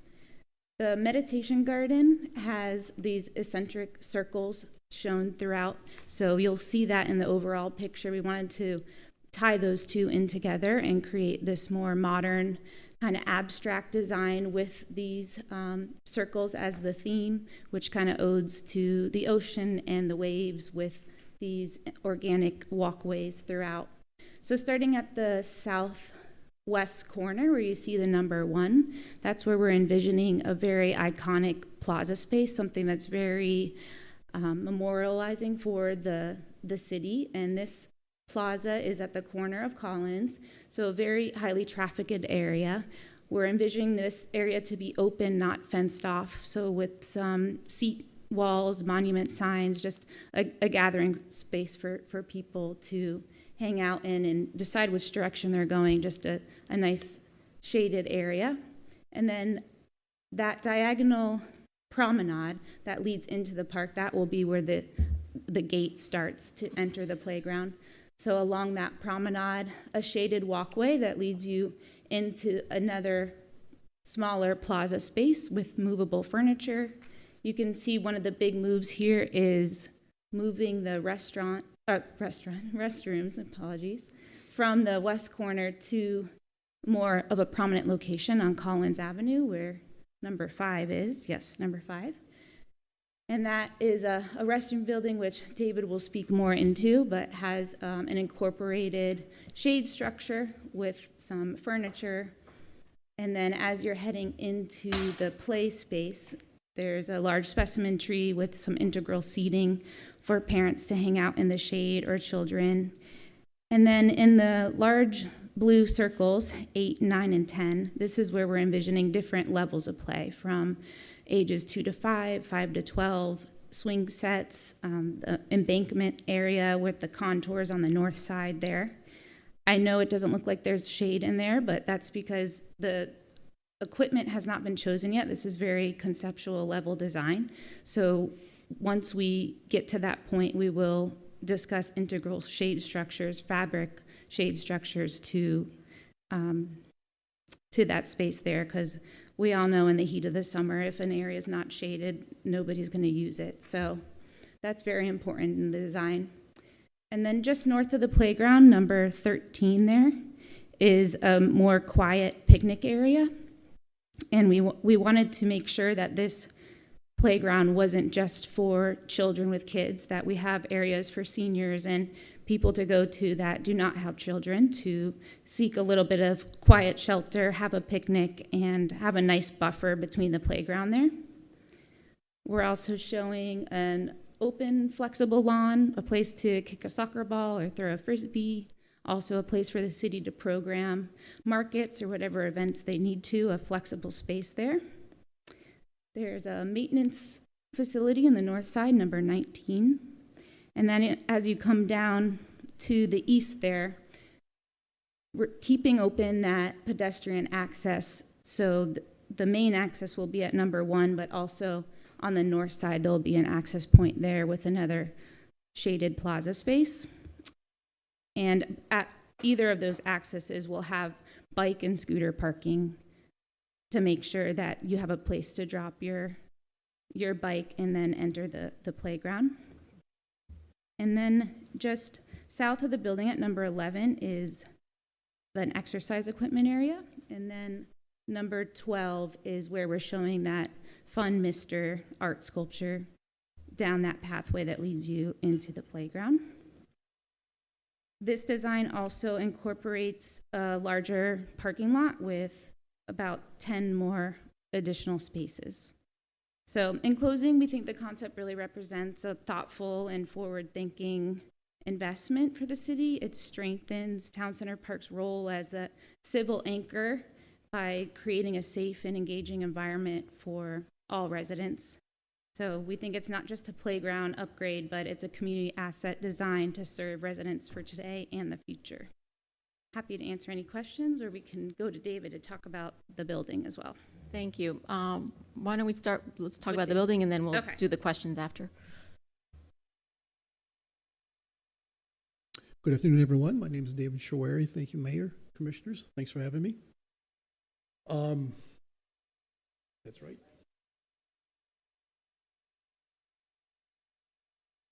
So the building, like Sarah mentioned, has been moved to a more prominent location in the park.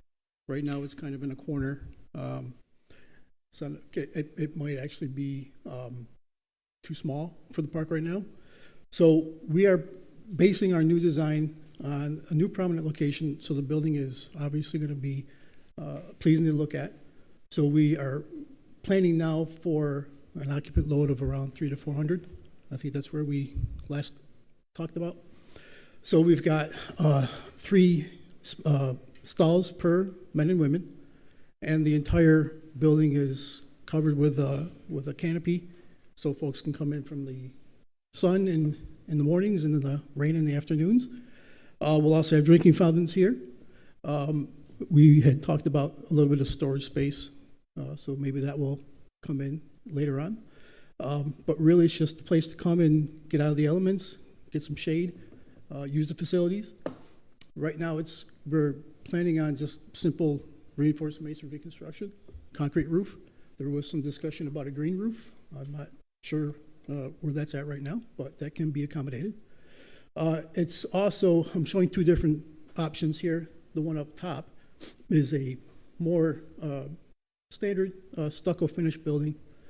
The bottom version is a metal panel building that's camouflaged with different colors to match the lush landscaping the park will have. And then some very nice outdoor furniture that can be moved and moved around. So that's where we're at now. If there's any questions. Okay, thank you. Who would like to start? Commissioner Stevenson, do you have questions? Yeah, but not yet. I'm writing. Commissioner Joseph, do you have questions? I have no questions. I'll start then. Okay, thank you, Vice Mayor. I really like the addition of trees. I mean, shade is definitely needed. Like we've even talked about and authorized like extended summer hours just because during the day it gets so hot that families don't enjoy it, and so then they come back at night, and so we try to deal with the heat that way. And you know, we've had whatever, I forget what they're called, those tarps or like those Shade sails? those. I'm sorry? The shade sails? Yes, the shade sails. But really, I really like the idea of just adding trees and having that kind of shade, and it's I like that a lot. I'm wondering, and maybe this is just something that occurred to me sitting here. Have we considered like having a separate entrance for the meditation garden, or you're looking at the space as one? Right now, I'm looking at the space as one. Okay. Sarah's got the site design. Yeah, we've looked at the site as one. We do have, you know, that's why we created that large specimen tree in that corner to kind of separate that area to make it a little bit private, and that is gated, but right now we're not considering a separate entrance only. And it's the same bathroom, right, for both spaces? It is, okay. yes.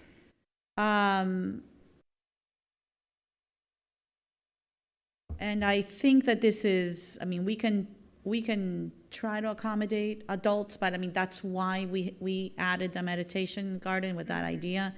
I don't see this becoming anything other than a kid park. This is very heavily used by families, but we carved out that corner, you know, so, I mean, I like it. I'm just, those are just my 2 cents, and the extra parking is definitely needed, so. Okay. Commissioner Lama, do you have questions? Yeah, can we go back to the actual drawing of what is proposed of the park with the different numberings there for each of the components? Yeah, okay. Give me 1 second here. So yeah, I see. I like the trees. I like this. Now I would like to, you know, I'll have to take a look at the measurements, really to take a good look at this, but when my kids were small, they used to utilize this park a lot, right? I think this is like the park that is obviously gets used the most in the city. What I don't see though is, and again, I would like to look at the measurements of some of these circles here. I like to see an area where the kids can run, because right now, what is happening or used to happen is that some kids used to play soccer, they run around. So I just want to make sure that there's an area, you know, especially for the demographic, the age of the kids that go there, they love to run. So I just want to make sure there's enough space for them to run around until they get tired and they go to sleep. Yeah. And we could rest, yeah. Definitely, that's important to get that exercise. We're envisioning 14 as that space in the top right corner as our open lawn. Okay. We do buffer that with the playground, with the planting, but if maybe we create some kind of easier connection to get to that, so you can run back and forth from the playground to the open area. we can look at incorporating that into the design. Yeah, and another thing is that, for instance, some older kids used to go there and take a soccer ball, and then the families with the younger kids used to complain. So I would still like to have, some sort of, space where the older kids or the kids that want to, play with a soccer ball or something, they could be there and without hurting the babies, let's say, that go to that park. Right. Because that was an issue too, back in the day when I didn't have to wear glasses. So yeah, I would like to see that too. Okay. Maybe in a yellow space could have some sort of separation or something where, you could say, hey, if you want to play with a soccer ball, go here. Okay. So, Yeah, we can also look at maybe making that space a little bit larger. We have, 3 picnic areas that we're showing there, so maybe that gets reduced and we can grow that lawn space to create Yeah. more room for that. And to the point of the running, right now, there's like a track, like that's around it. Are Right. we preserving that, or is that being chopped up by the? We do still show the loop, but There it's is not, it's okay. not as direct as it is now. We have, But it's, if some kid wanted to like run laps Yep. there, you can, they you could. can still circulate Okay. the whole area, yes. And we're still going to have the workout state. Yeah, I see that workout. Yeah, we station. centralize that into one location instead of being separated by 2 Okay. areas. So that's shown at number 11 there. So you could come into the site Yeah. and just Okay. go to the workout station and leave. if And that that's what you workout need. station is going to have like the machines and the bars, Yes, yep. Yeah, That okay. hasn't been chosen yet, but that's what but that could is be designed. correct. Okay. Correct. All right. And just another note, we are keeping the art Rising Horizons Oh, that yes. is located on number 17 on your diagram. Yeah, Barney. Commissioner Stewardson, did you have questions? I have a few comments. So back in October 2024, 2 contracts were passed to 2 different companies for the design of this park. One of $51,250 to Rodriguez Architects for the renovation and the construction documents of the restroom. They were supposed to deliver all the documents in 10 weeks, which it was done technically by December 2024. Where are we with that? That is this presentation, and we had not brought it to you yet until we had a more comprehensive plan and some more information. Okay, so it took like 70 weeks instead of 10 to have it ready. Another question is another company also got awarded without a bid because we have a pre-contract apparently, $220,000. They were supposed to give us all the design in 10 months. That was August 2025. And right now, April 2026 is the first time, at least that I am seeing this. Now, even for this meeting, I had the pleasure of having this in advance to be able to have my questions ready. So I'm seeing this for the first time right now, after apparently spending the city around $300,000 since October 2024. So I have another question. Let me check here. What is your timeline? So just to answer some of those questions, Yeah. with that contract that's in place now, we were only directed to do the conceptual design phase, which is only one task of that 219,000. So that's what this is presented, and then we were put on hold to come back and wait for this opportunity to present it to you. So that's where we're at now, and then if we get the go-ahead, we can proceed right into schematic design and then construction documents and into construction. So we're ready to go when the city is ready. Good. And how much of those $219,000 do we spend already? For our contract, it was like 17,000 for the concept, I believe. So the first task. Correct. So everything else, we still have the money there for Correct. the. Yep. following step. Correct, Okay, yep. perfect.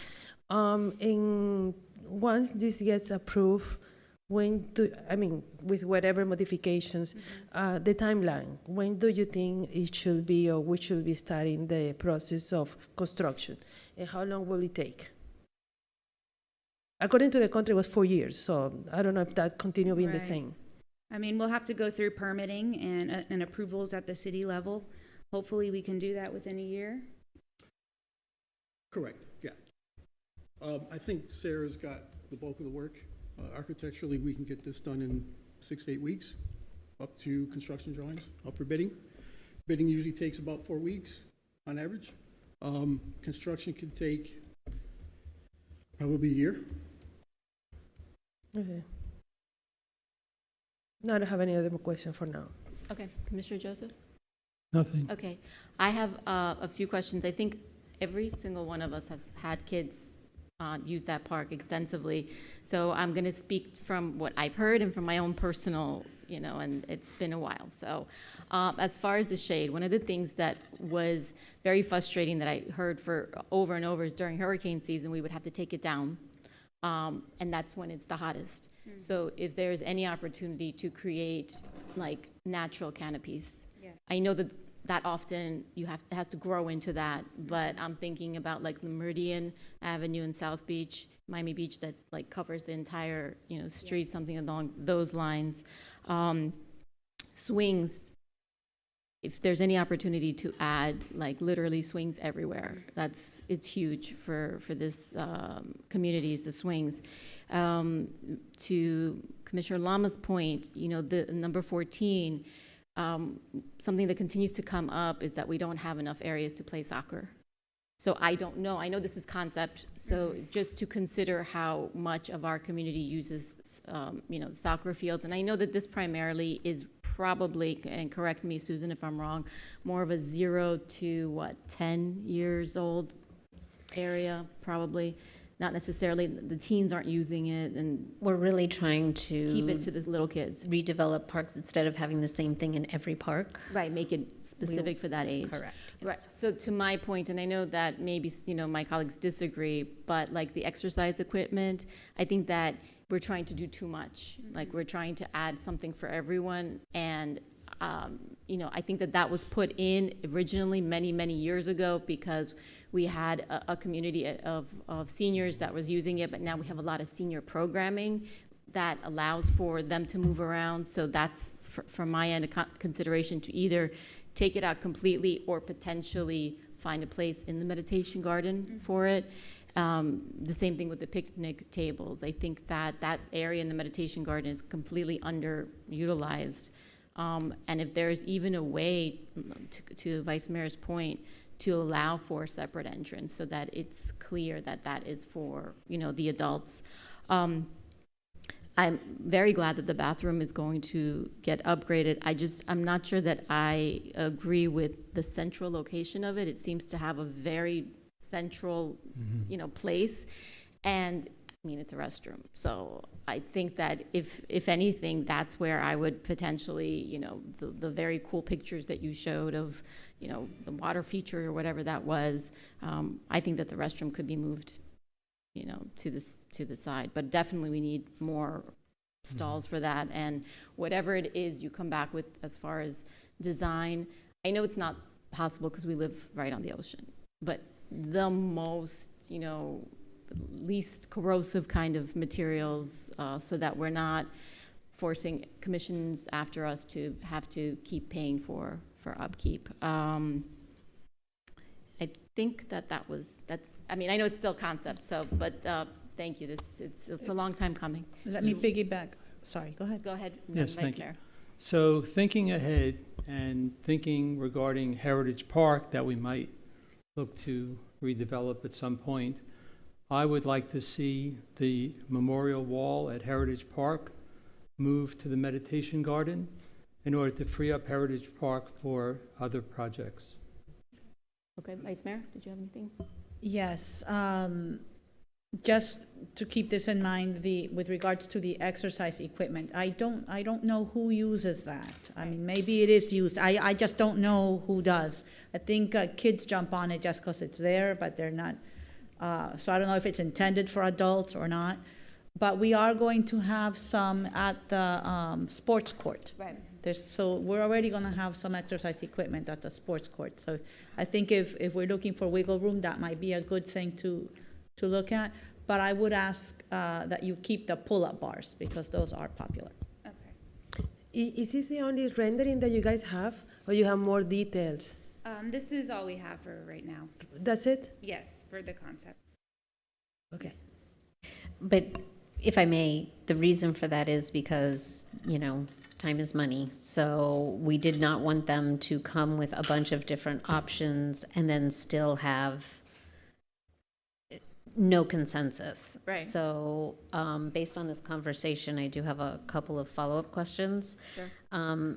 As far as the restroom and its location, it's because it's combined with a seating area and kind of a pavilion, sort of like Sampson Oceanfront Park. So do you like that concept? Do you not like that concept? Don't, because I think that it invites people that are not really looking to use the park for the purposes of the playground. So I don't. I'd rather it be separated out. So how do you feel about a covered pavilion then? Because the gazebo that's rusted and rotting is going away. So do you still want... I think we need something covered because has seating, because I think a lot of obviously the parents, the nannies, the grandparents specifically, use that area. And this is just, and I'm not suggesting you put in the design, but just something to consider. I know that the gazebo has sort of been used to corral the little kids so that they don't run off. So I know that people have used it for that purpose. So at Heritage, we have a covered pavilion that's separate from the restrooms completely. So something like that concept works better. And then the playground that they are proposing, as you notice, it's kind of recessed so that they are corralled in a more natural way. Is that a good way to put it? So I'm hoping that if you like this concept, it'll kind of resolve that corralling problem as well. Have you gone to the park? Yes. Oh, yeah. Okay. Yes, Just we've want to been make there sure you've multiple seen times. it. Okay. Multiple times. Yeah. Yes. Yeah, I think that's very important to see how it's being used and, yeah, okay. What was your other question? Well, let me have everyone else. No, I was trying to, you brought up Heritage, and I was trying to envision Heritage, because aren't the bathrooms at Heritage with They're the part seating? of the garage. Oh, so that seating in the middle, it's not bathrooms? It's No. water fountains.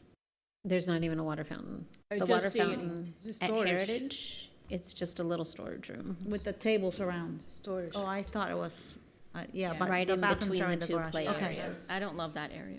Okay. And then the water feature is there, so Yeah. you can kind of watch everything at the same time. Okay. So water fountains are good. Okay. And then the number of restrooms, that was one of the things that we heard from you all and the public was more of them. So dedicating space to that. And then one of the important concepts of this and the location of it, which we can certainly move, was kind of getting the play and all the activity away from the busy Collins Avenue and kind of buffering it with buildings and things like that. So. Okay, I understand. Okay. And then, since Commissioner Joseph brought it up, how do others feel about moving the memorial wall? Because if we're doing that, that's quite an endeavor that we would need to. But hold on, I have a question regarding that. I thought if we're going to do a community center, I thought we were talking about Pelican. Not, We are. I think Heritage was previously. That's So- Heritage, we're talking about redoing it for tennis courts and other. We only use Heritage now once a year, basically for Veterans Day. We can make much better use of that space. And by moving the memorial wall to the meditation garden, this is the perfect time to do it. It's forward-thinking, and that's the right thing to do for a heritage project in the future.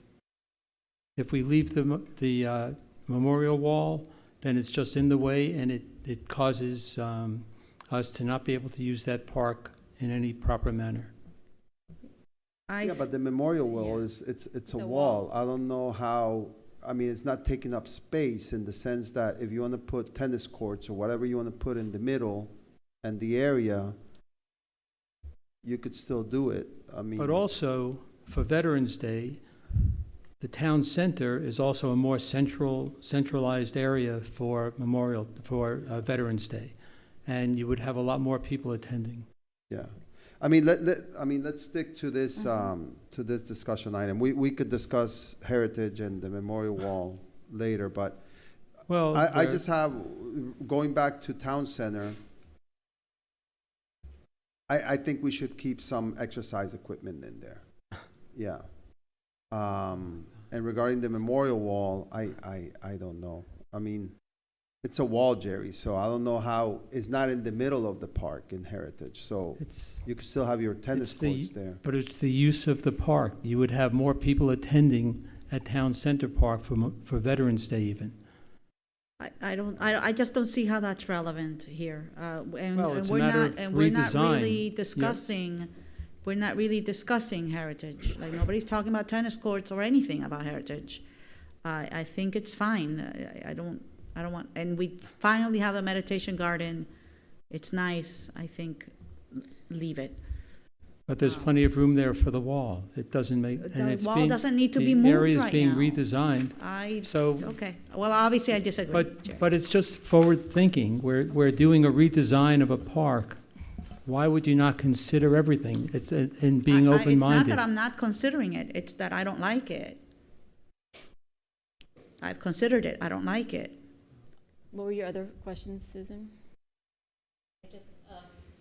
I'm sorry. I just want to go over so that they have some direction of where we're going from here. So we're going to reduce some of the picnic area to make a greater lawn area. We will consider relocation of the restroom area, include solid covered, not fabric covered seating area. I need to know where you're going to land on the exercise equipment. Definitely more swings and some kind of corralling area, which I think we have incorporated. Everybody's good with the additional parking, using some valuable park space from our parking. Yes. Yep. And having multiple entrances like we do. I mean, right now we have two that, you know, the north one makes me very nervous, but the way they've redesigned it here, it's set back from Collins Avenue and the sidewalk is wider. So I think that's okay. Is there... So with the parking, you know, adding the parking, is that inviting people to park there and go to the beach? We can definitely enforce the parking so that it doesn't turn into beach parking. Right, that's a concern. With the exercise equipment, I support having like the pull-up, the stationary exercise equipment that they use for pull-up. The bars and all of that. I'm talking about the other odd. The ones that are around the perimeter of the The park. ones around the perimeter is the ones that I think don't get used. But as far as the pull-up bars and the sit-ups and those, I think that they absolutely do get used. Yeah, that's what I was referring to. Yeah, I mean, I've seen like some older people when they walk in the morning kind of do that kind of circuit with the equipment, Right. you know, the push-up thing and whatever. But yeah, I don't think it gets used too Yeah, much. I mean, if anything, that's what I'm saying. I think encouraging more use of the meditation garden and leaving this area really for the little kids. Okay, And you like the concept of the misters, because nobody commented on misters. What's misters? The misters. Oh, misters. Yeah. I thought you I'm were sorry. naming. Yes. No, in the summer, No, absolutely. The agree. more water features, the better, as many as possible. Yeah. How much does Barney cost us to maintain? To maintain, right now, he hasn't cost us so much. Okay. I have a question regarding the misters. Yes, So these are the fans that spray and spread the water? Yeah, No, if you look on this, See the arches? the bottom, That was Mr's. right? Do you see the Right there, pink, right there. those Look pink at- look at arches? the, You see the that? third picture at the bottom. Okay, so they're spraying from the arches. Correct, Yeah, yes. Okay, You missed. all right. Yes, So what we any- currently have in the gazebo has Yeah. never worked well. Right. So any orifice where the water is coming out, that will be stainless steel? Yes, definitely. I like it more like the picture next to it, that have more like water, more blue, more beach style. And yeah, and about the misters, yeah, as much water features as possible, good. The bathroom location, yes, it looks very odd where it is right now. It looks in the middle. The location where it is currently, I think it looks is good. Also, if you see in the concept plan, the entrance by the vehicles is a little bit scary. First, it doesn't connect with the sidewalks, so there is not like a continuous loop. And also, the kids can go there to the cars, and you can, it's hard to look at them. So that location there for the bathroom without that entrance and connecting the sidewalk to the other side to make it a loop, it will be better. So yeah, I don't like the location of the bathrooms at all. If you have multiple kids, it is where to spread to be able to look at both of them at the same time. Again, the sidewalk is not connecting. The exercise, which is mainly used by the adults, in my opinion, should be almost at the entrance of the meditation garden, so you have that north side more for the adults, and they can use also the north entrance. Yeah, I do believe clearly more swings are needed and more water features, yeah, as well. About having a long area like number 14, I don't think that we need such a big lawn area due to the fact that we have Margolis and we have also the playground, here in Pelican Park, like big, and also in Heritage and also in Gateway. So this is very small, and we try to do too much in such a little space. So that lawn area, if we can put more water features instead of having it, my kids, they play soccer, so and they will never go play soccer in town center as it is right now. We will go either to Gateway, we will go to Pelican, or of course to Margolis. So this is not even an option for soccer, for the real soccer players. So I will completely almost minimize as possible the lawn area just to be able to put more water features. I absolutely support water features. I mean, if we could make the whole thing a water park, but that's a different story. One thing that Commissioner Stevison brought up that made me realize we have, and this could be again because of the elements, but we have repeatedly had instances where the gates have some sort of issue with locking or closing. So whatever new designs are available so that they can automatically, shut, or so that, because people just tend to leave them open. Whatever the new design is, it's really important because, like, since you've seen it, there are just so many kids and they do run around on their own, and that is an issue of them being able to run off into where the cars are. Okay, is there more questions? I think we're good. You guys are good? Mayor, I I have have one question, sorry. So your design, when do you expect to have more finalization on your design? I know you're going to have one additional input in the future, correct? Sure. Yes. So what is the time frame, do you think?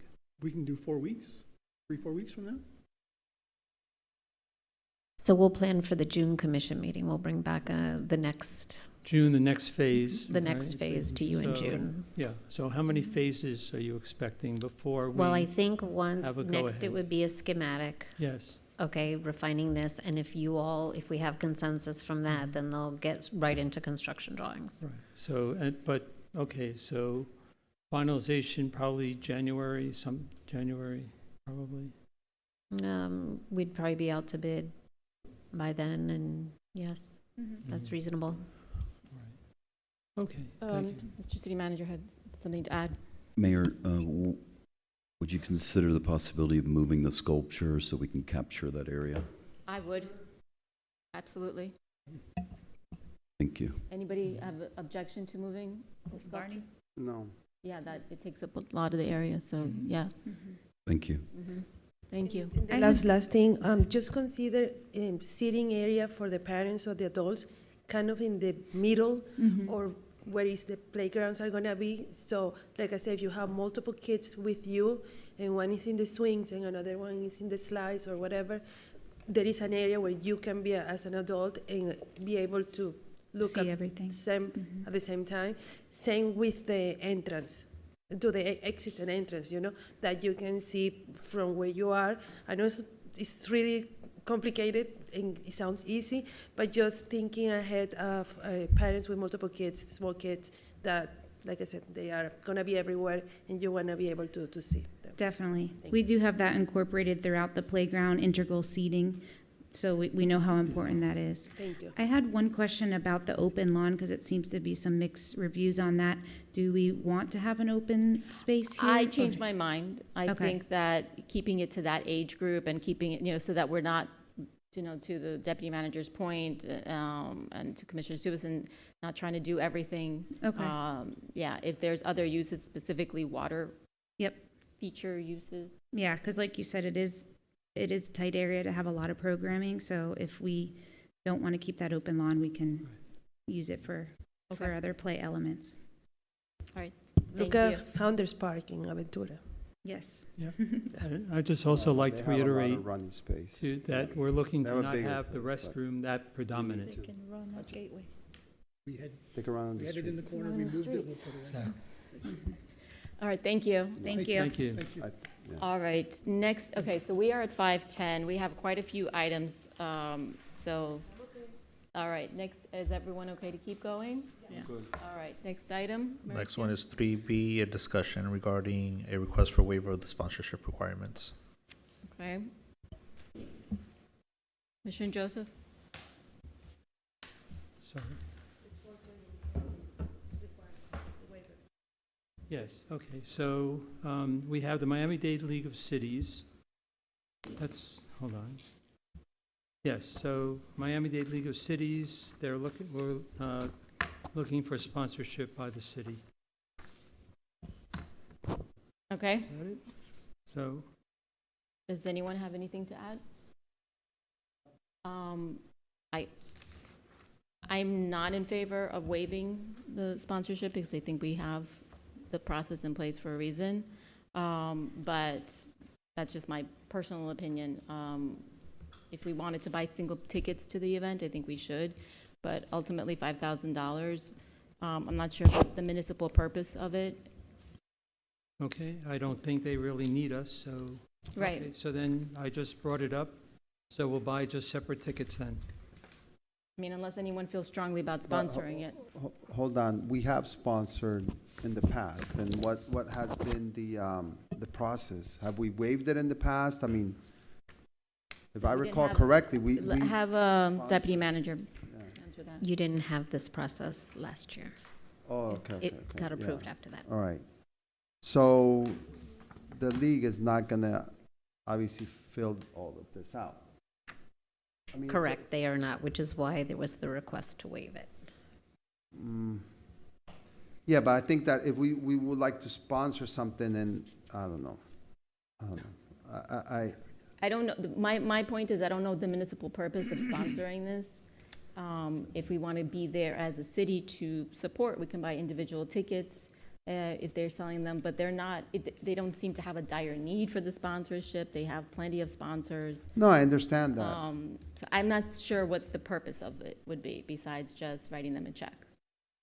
I'm okay waiving it. It's supporting the Miami-Dade County League of Cities, I- which clearly serves a municipal purpose. However, I think we just have to plan better, that we have the process, we should follow the process. But to me, the municipal purpose is clear. Have we, okay, maybe the paperwork, I mean, I'll have to take a look at the paperwork. Did they tell us flat out that they were not gonna fill out our paperwork? What was the nexus for this? Mr. City Manager, did they say they won't fill it out? We didn't ask them to. but you all established a process for any sponsorship. Right. So the sponsorship dollars would be 5,000. So in order for us to move forward, either you would have to direct us or they have to fill out the process and then go through that for your approval. So Right. maybe they are willing to fill it out. If they're willing to fill it out, then I think then we, Yeah. The what? The event is How in do we May. know? It's in May.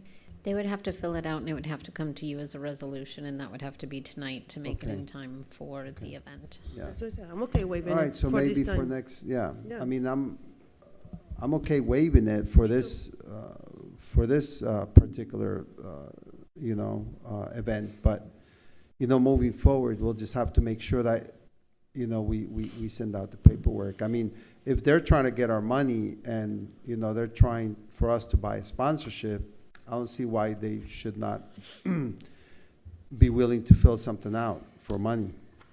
Well, I think they sent an email, right, requesting the sponsorships but, it just stayed in our inbox. You know what I mean? So they don't know what every city's I process is. understand. right, but to my point is that if we have the process in place, especially Miami-Dade League of Cities has the resources to fill out this paperwork. If we're having smaller organizations who are looking for donation and we're forcing them to fill it out, it's only fair. Now, I mean, I see that there's a consensus to waive it, so I'm speaking for just in general, the concept was that we wanted to make it consistent for everyone. I think we have to do this, especially something like this, which is the leagues, like we've done with the proclamations, where we just set them Sure. out in advance, the ones Yeah, that and then exactly. Pelican Harbor, there's stuff that we want to sponsor and just structure Plan it that. out ahead. Plan it out ahead, Mhm. because otherwise then we're stuck in this situation. Well, then I think it needs to go into the budget. That's the way it needs to. But it's all, we already have a budget for the sponsorships. I believe, I'm sorry if I'm Yeah, go ahead. interpreting what you're saying, is that through the budget process, which we're in right now, is you identify now, we put it in as a line item in the budget, and then you don't necessarily go through the process, but it's in that line item of the budget. So it gets removed from the Sponsorships. total amount, which is, remind me, please, it's 20,000 in total. 20,000, we've 10,000 this year. 10,000. Is what you had this year, yes. Okay. We started off at 20 when we reduced it to 10. That's not what I was thinking. But I guess I'm confusing the budget piece. But I was just thinking, just like we say, okay, these are going to be the proclamations, I can always take it off the agenda. I'm like, I don't want to do the proclamation on whatever this year. So if we can just plan ahead, whatever, January, and we say, okay, these are the three that we're willing to sponsor, that we know we're willing to sponsor proactively, right? Then we can reach out to them and say, hey, you're on our sponsorship list, but this is what you need to jump through these hoops. They still have to go through our process. Okay, so you still want the process, you just want to reach out to them. We spent so much time developing the process. Agreed. So I think we should use it, but we shouldn't expect everybody to know what our process is. Agreed. So if we know that there's things like the league, the ones that we are definitely on board with, right? The league, the Pelican Harbor, and whatever, maybe the Florida leagues, whatever it is, the stuff that we normally do, that can be a proactive thing that's on our to-do list, that we let them know. The commission has approved, wants to sponsorship, but this is our process. If you want our money, fill this out, and thank you very much. Okay. All right. Can we move something around, because we have someone waiting in the audience to hear one item? What would you like to move? I'd like to please move 3E as being next. 3E. Do we have a decision on this item? I think there's consensus to waive it, right? I'm the only no. It will come I'm a before no you also. tonight as a resolution then. Okay. So 3 yes to waive. Okay. All right. 3E. All right. I just want to point out that we do have some items on here that have been on here before. So, They've been on because it was left open. no, I understand, but I just want to make sure that we're following the rules because, Vice Mayor had to wait 3 months to put on an item. But What is the- I don't have any objection going to 3E if everyone else is Actually, okay with they're all mine, so I'm just asking to Okay, move. let's do it. 3E. Change Yes. the order. Yes, go ahead. Okay, so I had many residents contacting me. I wasn't aware that there had been an agreement by the city manager to allow the Bentley to work in extended hours. So I'm just trying to understand, and I brought this forward for residents who didn't want to contact the city manager directly. They went through me, so I'm just doing this on their behalf to question the validity of having 24/7 construction. Okay. Go ahead, Mr. City Manager. Mayor, I want to just read for the record the item as the commissioner presented it. It's a resolution blocking the city manager sole discretion regarding the approval of extended hours for the Bentley. So that's the item. So I'm asking, Okay. is it your intention to block the Bentley from extended hours? No, I was just questioning the process and also possibly some type of modification as to the residents that are near. Actually, the noise extends throughout the city, but it's predominantly more on the north side, to somehow reasonably, modify, not to stop the allowance of extended hours, but maybe to modify the hours somewhat, take a look at it. Let's put it this way, to see what's reasonable and, at the city manager's discretion, maybe to take another look at the hours. This That's all I'm says saying. blocking the city manager. Since the hours are Saturday and Sunday work hours, during hours when people would expect peace and quiet. And, so I'm asking for it to be a second look to be taken at the hours. You received Not to stop construction on those days, but to maybe by an hour or two, during the later hours to maybe take a look at it.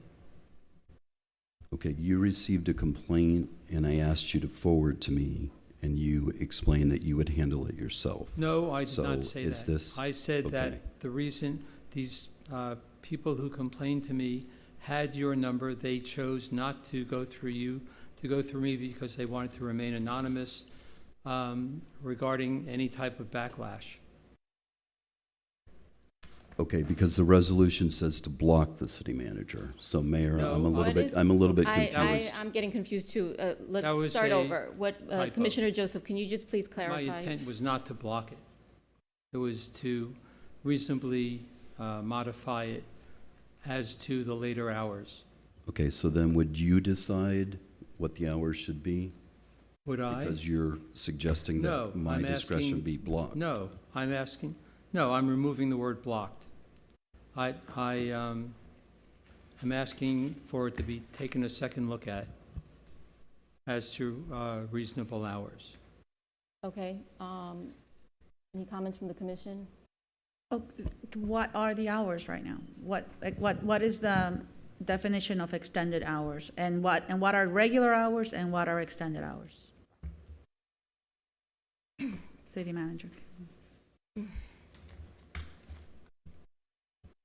The regular hours are 7 a.m. to 7 p.m., Monday through Thursday, 7 to 5 on Friday, and 9 to 5 on Saturday.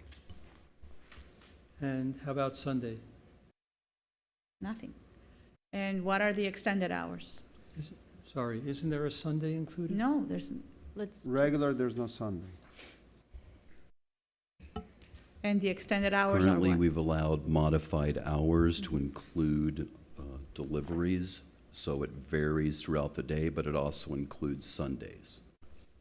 Okay, so it includes Sundays, and it goes beyond 7 PM. Correct. How beyond? Until 11 in some cases. Okay. So, because if we're gonna, you bring it up, then we need to know what the universe looks like what are we comparing, extended or whatever. And what are the pros and cons? Why have extended hours? Every project that's been built on the east side has had extended hours, including the building next door to this site, which is the Turnberry. So over the period of 3 years, they had extended hours, which include work 7 days a week. So 7 days a week. the purpose of that, one of the main reasons in us looking at this and extending it was the original proposal was for a month or more lane closure. So in order to avoid a lane closure, which would affect all of the residents, we allowed for modified construction in the evening. And it's been, for me, a significant success. I've received 2 complaints since the construction has started, and then I checked with the police department, and we've received 1 complaint over the past year. If we modify this, we're going to have to allow for a lane closure, which could potentially block traffic throughout the city. The way I explain it to the neighbors associating the project is the overall goal is to shorten the length of time of the project. So if you vary the construction hours now and strictly go by the schedule, which would be an exception to how we've built every building on the east side, you have the potential. That's not what I'm asking for. Okay. You have the potential of extending construction from 6 months to a year. So the idea is to get the project done as soon as possible with minimal disruption to all of the residents. I understand there's a disruption to the neighboring properties, but this is how I explain it to all of the associations. Okay. Okay. And I would add that if let's say we keep it right to the shorter hours, and so it's always being done during those same hours. Not everybody has the same schedule, and the people who work at night would go crazy because they would always be disrupted for an even longer period of time. And the soon I don't know, I think it's been working. The sooner you get it done, the sooner it becomes a tax-paying property. Mm-hmm. I think it's okay. Okay. Commissioner Lama? Yeah, I have a question. I mean, I'm looking at the approval here, and it says January 2nd, 2026 to March 31st, 2026. So, I mean, all of this is over. Did we extend this? No, it's extended. It's been, okay, I'm looking at, the document that is here in the agenda. And then, I mean, some of the times, Monday through Saturday, 2 a.m. to 11 p.m., I mean, that's basically working throughout the morning when middle of the night when people are sleeping. So, I mean, I think some of these times need to be reconsidered, especially if, if it's true that I haven't received complaints, but, I'm looking at a 2 a.m. to 11 p.m. and it's like, yeah, it's a little too much. And then you have a 5 a.m. to 11 p.m. And then you have Sundays, 8 a.m. to 4 p.m. I mean, when somebody makes noise, and Sunday's the only time I could wake up late, it's really frustrating. So I think we need to take that into consideration. I'm not saying to delay the project, but, look at the times a little bit better. Yeah. I haven't, during all of the phases of the construction, I've only received 2 complaints. So in terms of the late night hours, those are periods of time when the buildings are doing setup. They also have a 24-hour representative that we can call at any time if there's issues. But this enables the project to get done more expeditiously. So I'm concerned with any sort of modification, and I understand this. We look at it from the building official perspective and trying to do the best in terms of principles and practices of construction, because you're also going to have some significant deliveries that could potentially back up. So we're considering all of those factors when we allow these approvals. And I agree with you in certain things. I mean, like, for instance, you have concrete delivery and concrete pour. I mean, I think we'll have to take each of these and see, do these create noise where obviously it reverberates and it wakes people up? I mean, I don't know, they might not. Crane jumps and additional makeup days. What are they exactly doing? Are they creating a lot of noise when they're doing, what's a crane jump?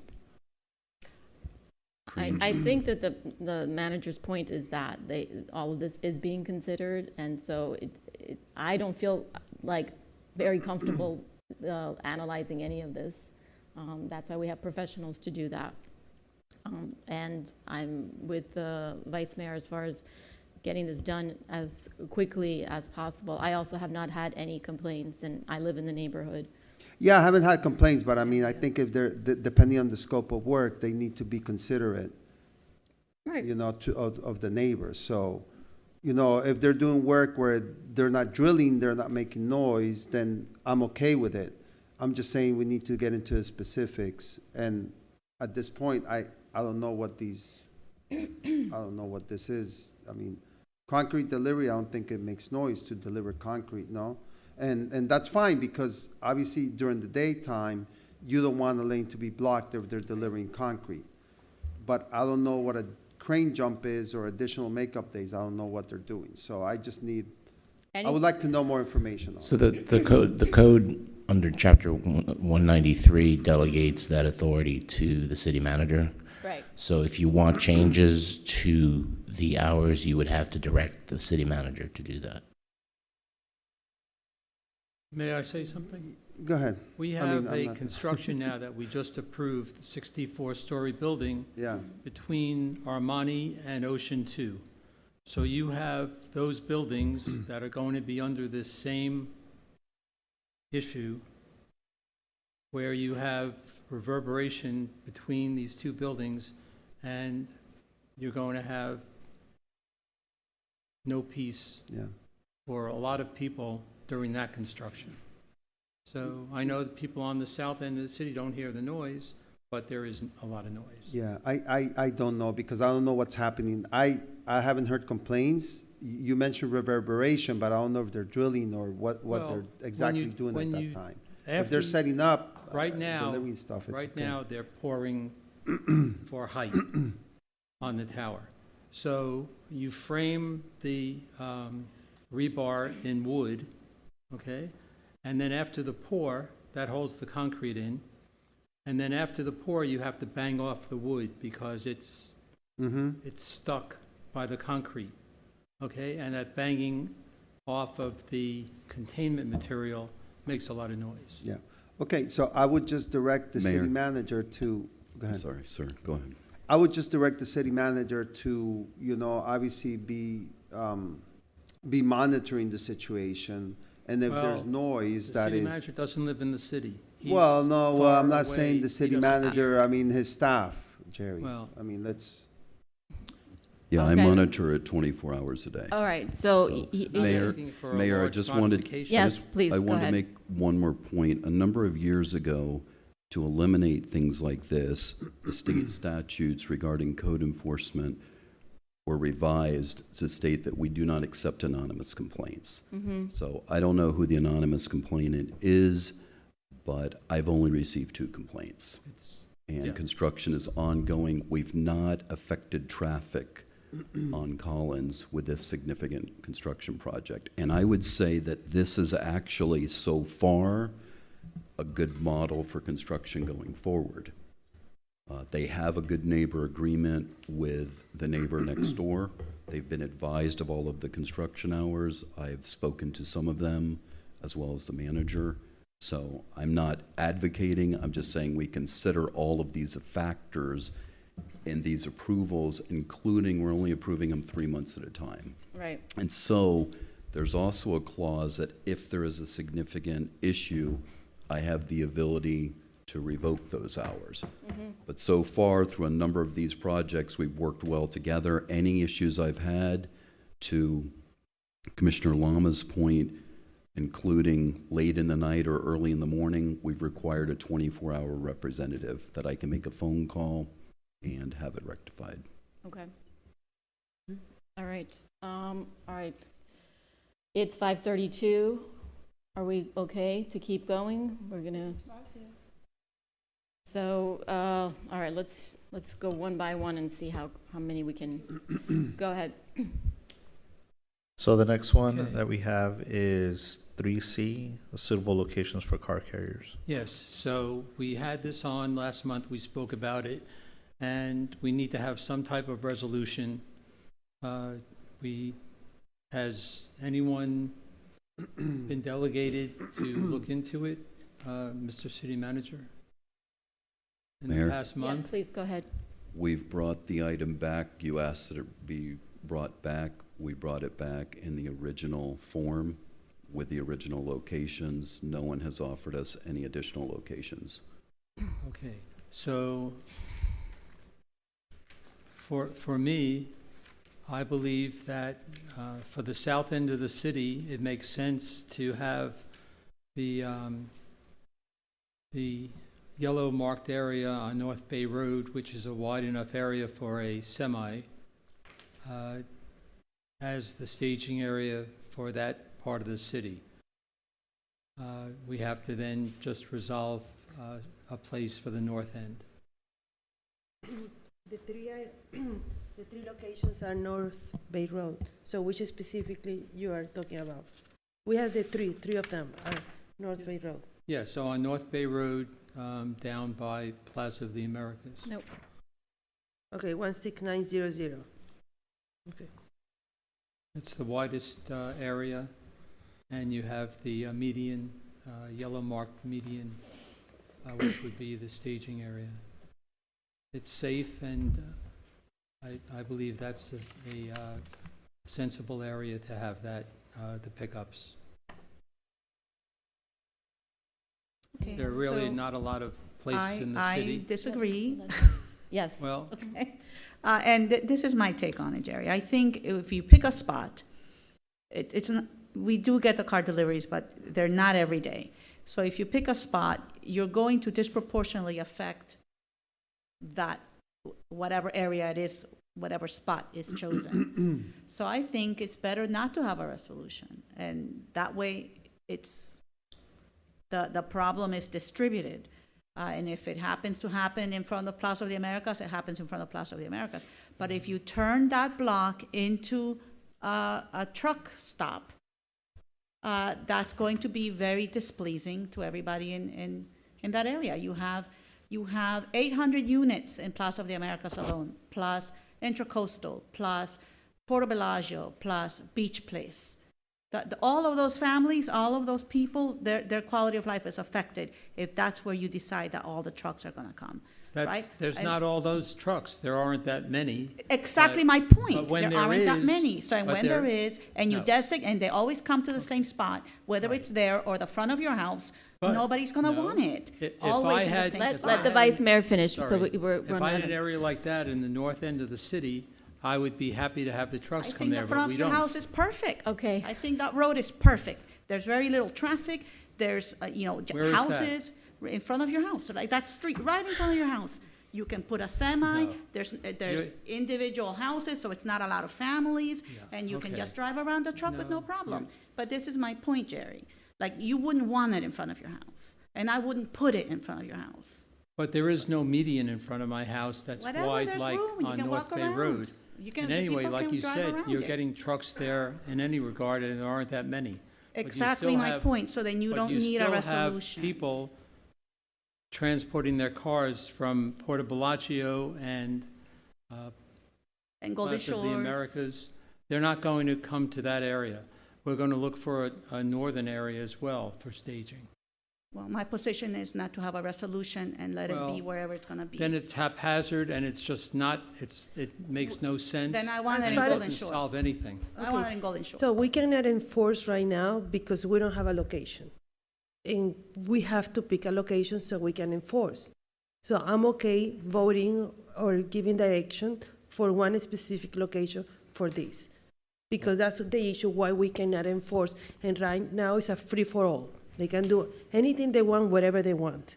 So I'm okay picking one of the locations that we have consensus on. Okay, Mr. City Attorney? Yeah, you can enforce right now. We are doing enforcement with regards to parking and then certain citations that the police can get into, but the police can't do a whole lot, but we can through code enforcement.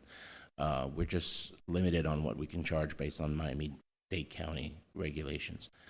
So you can enforce right now, and they are. The location is just that if you want to create an ordinance where there's a violation of your ordinance in addition to the parking, that's the lack of enforcement, because you really have to give a location. But it's not like there's zero enforcement now. There is enforcement now. Okay. I think you're going to disproportionately negatively impact the people of wherever you put it. How about if we look at it differently? How about if we look at it where certain, like, we pick spots where they cannot absolutely deliver cars? You know, I mean, it's like, because North Bay Road, they've been doing it in North Bay Road. I've seen them after hours doing it by the schools. So, I think you know, everybody would what we want wanna that to be avoid- the area in front of their house is the place where they wouldn't want it to deliver. Right. No, I understand. I vote North Bay Road. No, that's the area where we don't. That's want it. just obnoxious. That's my vote. The problem with putting it there in North Bay Road by Plaza is that you have the problem with the intercoastal, which that entrance is problematic. There's a line that forms there with the cars. So, I mean, North Bay Road past the church, you know, around that area. I think the solution I've seen it is there. I worse don't than the see any problem. interruption. Huh? The solution is worse than the problem. There's no church on North Bay Road over by Porto Bellagio. No, I'm saying past, you have Gwen Margolis Park.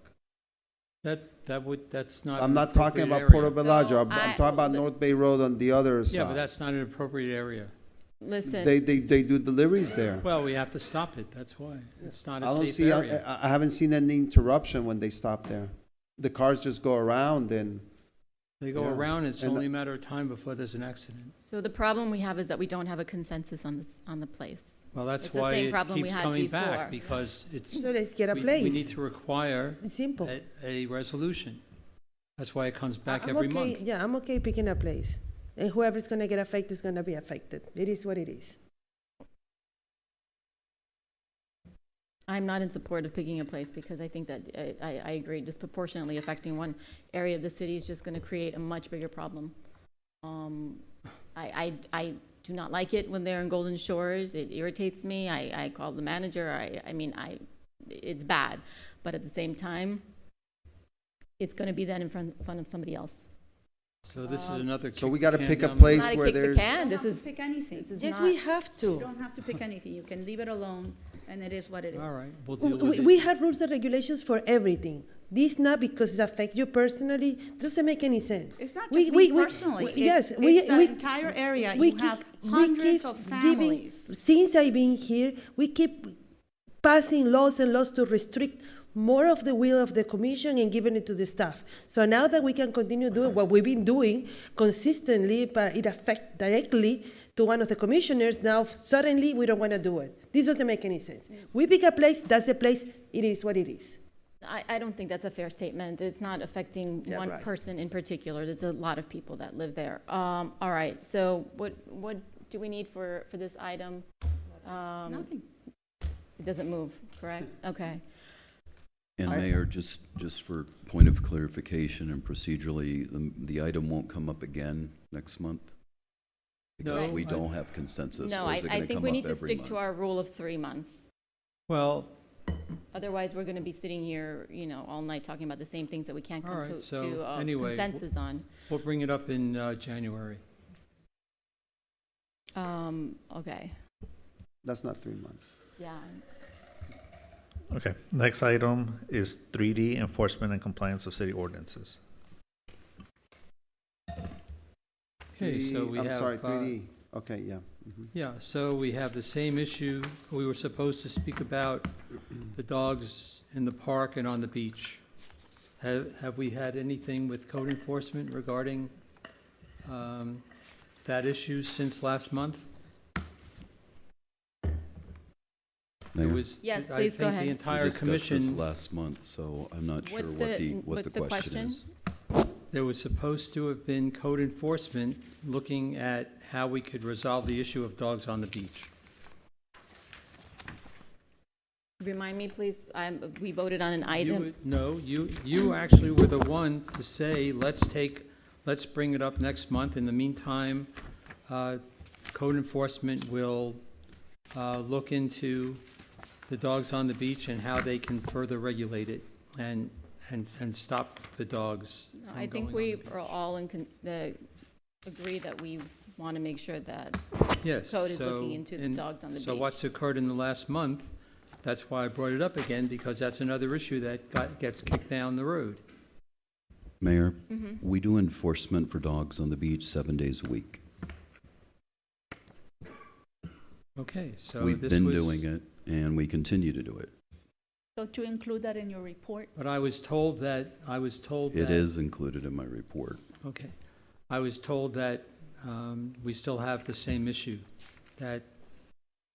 So the reason for this discussion tonight was to find out what has changed from last month. We were supposed to get some type of report, but I guess it's not forthcoming. So It's in the. should I bring it up again next month? Do we need another month to? My have answer code would be the enforcement same give us next a month report? as it was last month, which is you get a monthly report. We do enforcement for dogs on the beach 7 days a week, and we're going to continue to do that. We have some challenges with the enforcement legally, and until that changes, we're going to continue with our plan. But It was we actually have the been mayor. actively But we enforcing have, it. If I we have recall- the report every month. Yes, but Correct? So do you if want I to re- change the report? Is that your request? If I remember correctly, it was your reference saying that we need to see what code enforcement can do. Let's have them tell us next month how they're doing better enforcement. Yes, do you want to go back and listen to the workshop? It's fine. So Okay. are you asking for more information as far as how many tickets? Because right now, Well, let me have- just ask the manager, in Yeah. the monthly report, we provide the numbers for the dogs on the beach. Yes. Okay. Jerry, if what you want is to know what is the process, that's the request you need to make. What is it that we can do? What is it that we cannot do? How? So I've ask heard for from the process. residents that the issue of dogs on the beach is not being attended to. So I brought it up as to other ordinances that we have in the city that are not attended to, that need better,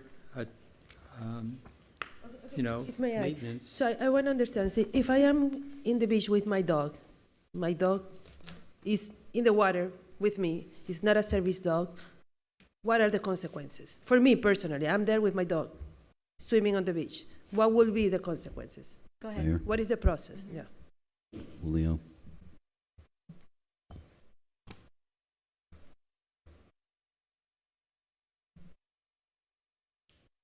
Julio, very briefly. Yes, sir. Explain the process, Good please. afternoon, everyone. So first of all, we don't know if the animal is a service dog or not, and we're not allowed to ask. If it's there is only two questions we're allowed to ask. Is your dog a service animal, and what duty does it provide? What service does it provide? That's it. But if the person tells us that it is a service dog, we have no way of determining that it's not. That's the challenge the city manager was mentioning. So it's very difficult for us to potentially infringe on somebody's ADA requirements because the law does not allow us to inquire any further. Okay, so to my point, so I'm in the water with my dog. Somebody from court enforcement comes and said, "Oh, madam, is it service dog or not, whatever?" And if I lie, which technically you cannot do because that's also punishable, you guys cannot do anything. No. Basically. Okay, like I said before, I know personally people who went through this in the beach, in Hollywood Beach, and they got a ticket. So if possible, we have a very good communication with other municipalities, and we spoke about this many times, long time ago again. Just let's reach out to them, because I know of them for a fact that they give tickets to the people when they are in the beach with their dogs. And maybe after that research and with the city attorney, we can be a little bit more proactive, because it's escalating, it's true. So well, from a regulation standpoint, you've done all you can from a regulation standpoint. From an enforcement standpoint, he's correct. If somebody says it's my service dog, you're done. The inquiry is done. You have to take them at their word, and that's federal law. If they tell you it's not a service dog and they're honest, then you can proceed with enforcement. But if they lie to you, that you can't. They don't have to have anything on them to indicate that they're trained. They don't have to mark the dog in any way. And they don't have to have a leash? The only thing is you still, even though it's ADA protected, your dog you still have to have control over your dog, right? And they can't defecate, they can't you have to be able to control your dog. So let's say you're sitting at an outdoor little cafe there and you have a service dog. That service dog has to be able to behave and be trained. If it's not, you can ask them to leave, not because they're a service dog or you don't want dogs, but because you can't control your dog. Or if they urinate or defecate, you can kick them out for that reason. So the same thing on the beach. Fortunately, and it's the same thing with homeless and with anyone else, your code enforcement officers, your police officers have to witness the dog defecating or urinating, right, for that, because it's a misdemeanor, so they have to witness it. So if a code enforcement officer is there and the dog defecates, absolutely you can give him a ticket. If they admit to you that, no, it's not a service dog, I didn't know I wasn't supposed to have a dog here, you can give them a ticket. But if it's an ADA, if they lie, unfortunately, and every jurisdiction's dealing with it, unfortunately. And a couple quick things. You know, the leash, yes, but if the duty, so it says in control, it doesn't even say it has to be leashed, because of a specific duty it's supposed to perform requires it to be off a leash, right, then it doesn't need a leash. I have done extensive research, and unfortunately, the county also has, you know, all over in different cities. The problem, there's only 2 cities that have been able to cite and issue a citation that they can take somebody to county court. That system is not set up in Miami-Dade County, so there's nothing to attach a citation to, because code enforcement typically issues citations to properties or where the violation exists. And there really is no way for us to collect a citation, and I've been in contact with everyone from the county and different municipalities, and there isn't. Every municipality I've spoken to, they just tell me that they issue warnings, and that's pretty much. And if you give them a ticket, you can give them a ticket, and if they pay it, wonderful, great, you know, and that's fine. But if they choose not to pay it, like Julio says, there's very little you can do. There's nothing you can attach to it. Which is still something we are looking to do, is still issue citations when we do find those violations. That is in the process. We're actually printing those citations as we speak, because we're going to be using those citations for the new scooter ordinance that was just passed. And we can bring them in front of the special magistrate, and again, the special magistrate can go ahead and say, yes, you have to pay it, but if they don't pay it, we don't have a property to attach to it. We don't, you know, it's a personal violation. So those are the challenges that they face. What about creating a registry? Well, we could research that. Yeah. Okay. Yeah. Well, register your dog. Yes. Yeah, under the ADA though, you wouldn't be allowed to force them to register their dog. So, yeah, short of having a code person at every single beach access there all day. So, you know, we've had approximately 2,400 encounters, so warnings, different situations dealing with animals so far this fiscal year. I know because I requested to compile some of those stats because that's one of those stats that we're putting in as our goals in the budget. It'll be the first time it'll be there in the budget. So in addition to the regular monthly stats you get, because it's such a big issue, I've put it as one of our goals as well so it can be counted. And that's a huge increase from previously, and it's primarily due to now having 2 dedicated individuals that are working park ranger duties who, like the city manager said, are always patrolling the beach every single day, twice a day, and doing as much as they can with their limited ability that they have. Yeah, just Thank you. people need to be better neighbors to each other. Have we updated the signs everywhere? I know that we did that. We were meant to do the beach access signs. Every single one is updated, correct?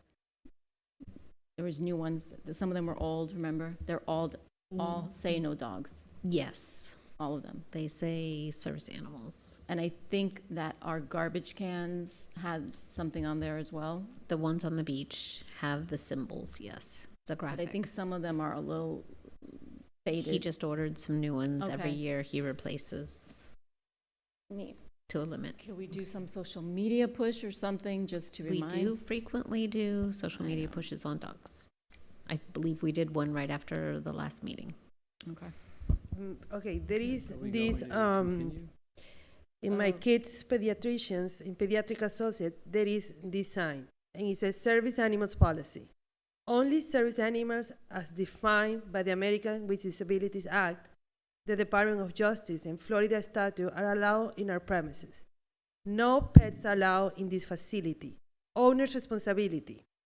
An individual who knowingly and willfully misrepresents herself or himself through conduct or verbal or written notice as using a service animal and being qualified to use a service animal or as a trainer of a service animal commit a misdemeanor of the second degree punishable as provided in Statute 775-082, 775-083.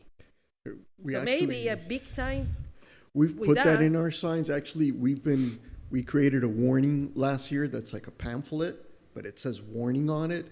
And I actually put that language in there to show the seriousness of it, to try to get people to comply more. So we actually have that language in there. Again, unfortunately, once they tell you, you can't inquire any further. So how do you find out they're lying to you? You can't, under federal law, you can't inquire further. So it's great to have that language there, and it scares some people. But from a compliance standpoint and enforcement standpoint, you cannot federally ask them any other questions, and you can't find out if they're lying or not. The people that are not lying are the ones that it's gonna scare. Exactly. Right. Okay, folks, it's 6 o'clock. Do we want to take a break? I'm ready to call it. Yeah. And do we start with these items or we just push them? No, I think we need to go to the end for discussion items. Oh, at the end of the meeting, you mean? Yeah. Okay, I think that's better because Okay. Okay, all right, so we'll adjourn and see everyone at 6:30. Yes, perfect. Thank you.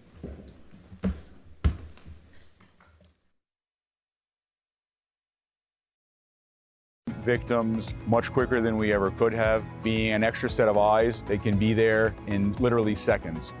20 seconds of launching the drone, it is up in the air and on its way, and will provide that extra layer of security and make our response time so much quicker. When the dispatcher receives a call, the drone pilot officer is already in the real-time crime center with the dispatchers. From the time they hear the call, they're already inputting the address into the system. They then initiate the launch sequence. That goes within approximately a 20-second process, which sends the signal to the dock, which is on the roof. The actually slides back open. The drone does a quick self-test.